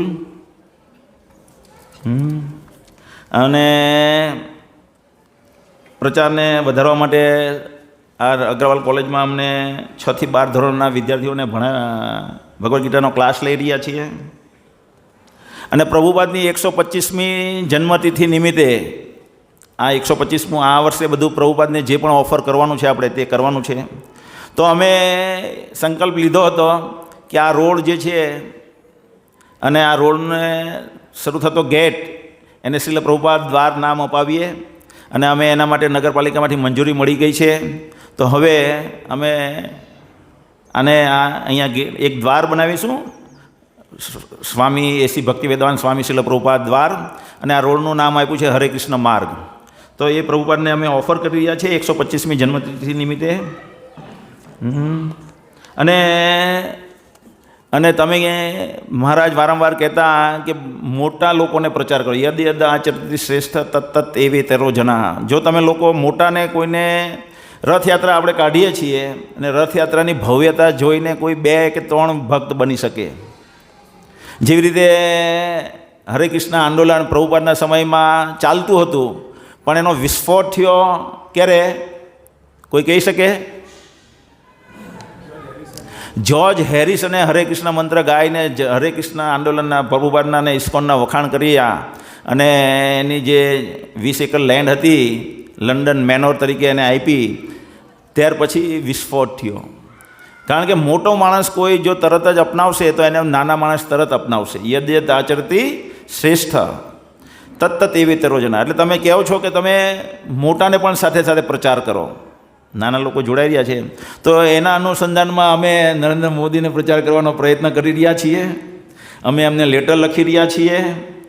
અમે એક લેટર લખ્યો કે ભાઈ પરમ સત્ય શું છે તે પહેલાં તમે એસ્ટાબ્લિશ કરવા માટે એક કમિટી બનાવો. અમે કહીએ તે તમે ન માનો તો કંઈ નહીં, પણ તમે એક કમિટી બનાવો અને પરમ સત્ય શું છે તે શોધો, અમે એમાં મદદરૂપ થશું. અને આવો લેટર લખ્યા પછી એ જલ્દીથી સાંભળે એવો વ્યક્તિ નથી, હી સ્ટબબોર્ન. એટલે અમારે વારંવાર લખવું પડશે એમને, એક પછી એક. તો અમે કૃપાની યાચના કરીએ છીએ તમારી પાસેથી કે અમે વારંવાર એને આ રીતે પત્ર લખી શકીએ. After hearing so much from your holiness, તમારા તરફથી બહુ બધું સાંભળવાથી, બહુ બધી વખત સાંભળવાથી, I am not able to give up inclination toward sense gratification. બહુ વખત મહારાજ કહે છે, એકને એક વાત કહે છે, આજે પણ પ્રવચનમાં કીધું, ધર્મો હિ તેસામ એકો વિશેષો ધર્મે નહીં ન પરશુ ભી નરાણામ. તો આપણે બધા પશુ સમાન છીએ, કારણ કે ઇન્દ્રિય ભોગમાં લિપ્ત છીએ. તો બહુ બધી વખત તમારા શુદ્ધ મુખેથી અમે સાંભળીએ છીએ કે ઇન્દ્રિય ભોગનો ત્યાગ કરવો જોઈએ. આપણે આ વાક્ય બહુ નોર્મલ લાગે છે, પણ તમે સમજો, એક વિદ્યાર્થી 12મા ધોરણમાં ભણી રહ્યો છે, એને એના પપ્પા કહે કે તારે 90% લાવવાના છે. શું લાવવાના છે? 90%. હવે એ છોકરો રોજ પિક્ચર જોવા જાય, રોજ ફૂટબોલ રમવા જાય, દોસ્તરો સાથે પાર્ટી કરવા જાય, તો 90% આવશે? હા કે ના? મને લાગે છે કોઈ મારું સાંભળતું જ નથી. તો એના 90% આવવાના ચાન્સ 0 છે. ખ્યાલ આવે છે ને? તો એવી જ રીતે આપણે પણ જે ઉદ્દેશ છે તેનાથી વિપરીત કાર્ય કરીએ છીએ. જે વિપરીત કાર્ય શું છે? ઇન્દ્રિયને સંતુષ્ટિ માટે આપણે ફરી રહ્યા છીએ આ જગતમાં. તો ઇન્દ્રિય સંતુષ્ટિ જે છે એ આપણને ભગવાનના ધામમાં જવા દેશે નહીં. સેમ 12માના વિદ્યાર્થી જેવું આપણે કરી રહ્યા છીએ. એ બી હરવા ફરવામાં લાગેલું, આપણે પણ હરવા ફરવામાં લાગ્યા છે. તો after hearing so much from your holiness, I am not able to give up inclination toward sense gratification. કેમ? કારણ કે મારામાં અનર્થરૂપી મળ, મારા બુદ્ધિમાં અનર્થરૂપી મળ ભરેલું છે. તો હું 2016ની વ્યાસ પૂજામાં મેં તમને એક વાત કીધી હતી, એ હવે પાછી હું દોહરાવું છું. મહારાજને કહ્યું આ ઓફરિંગ દ્વારા, આ વ્યાસ પૂજા ઓફરિંગ દ્વારા હું દોહરાવું છું કે તમે મને એક કિક મારો મારા મગજ ચહેરા પર, અને જે પણ આ બુદ્ધિમાં મળ તત્વ બેસેલું છે એને તમે ફેંકી દો. As I have wrote in 2016 Vyas Puja offering, I repeat again that by the way of this offering, I pray for one kick from your lotus feet. તમારા દિવ્ય કમળરૂપી પદ ચિહ્નોથી એક કિક હું ઈચ્છું છું, જેથી કરીને મારા બુદ્ધિમાં જે પણ મળ તત્વ છે તે નીકળી જાય અને સારા બુદ્ધિના ટિશ્યુ ડેવલપ થાય, અને શું કહેવાય, કોષ ડેવલપ થાય. Trying to B your humble servant, તમારો એક નમ્ર સેવક બનવાનો પ્રયત્ન કરી રહેલ. જય ગોવિંદાસ શ્યામ સુંદરી દેવીદાસી ઋષભ જગન્નાથ શ્યામ સુંદર. હરે કૃષ્ણ.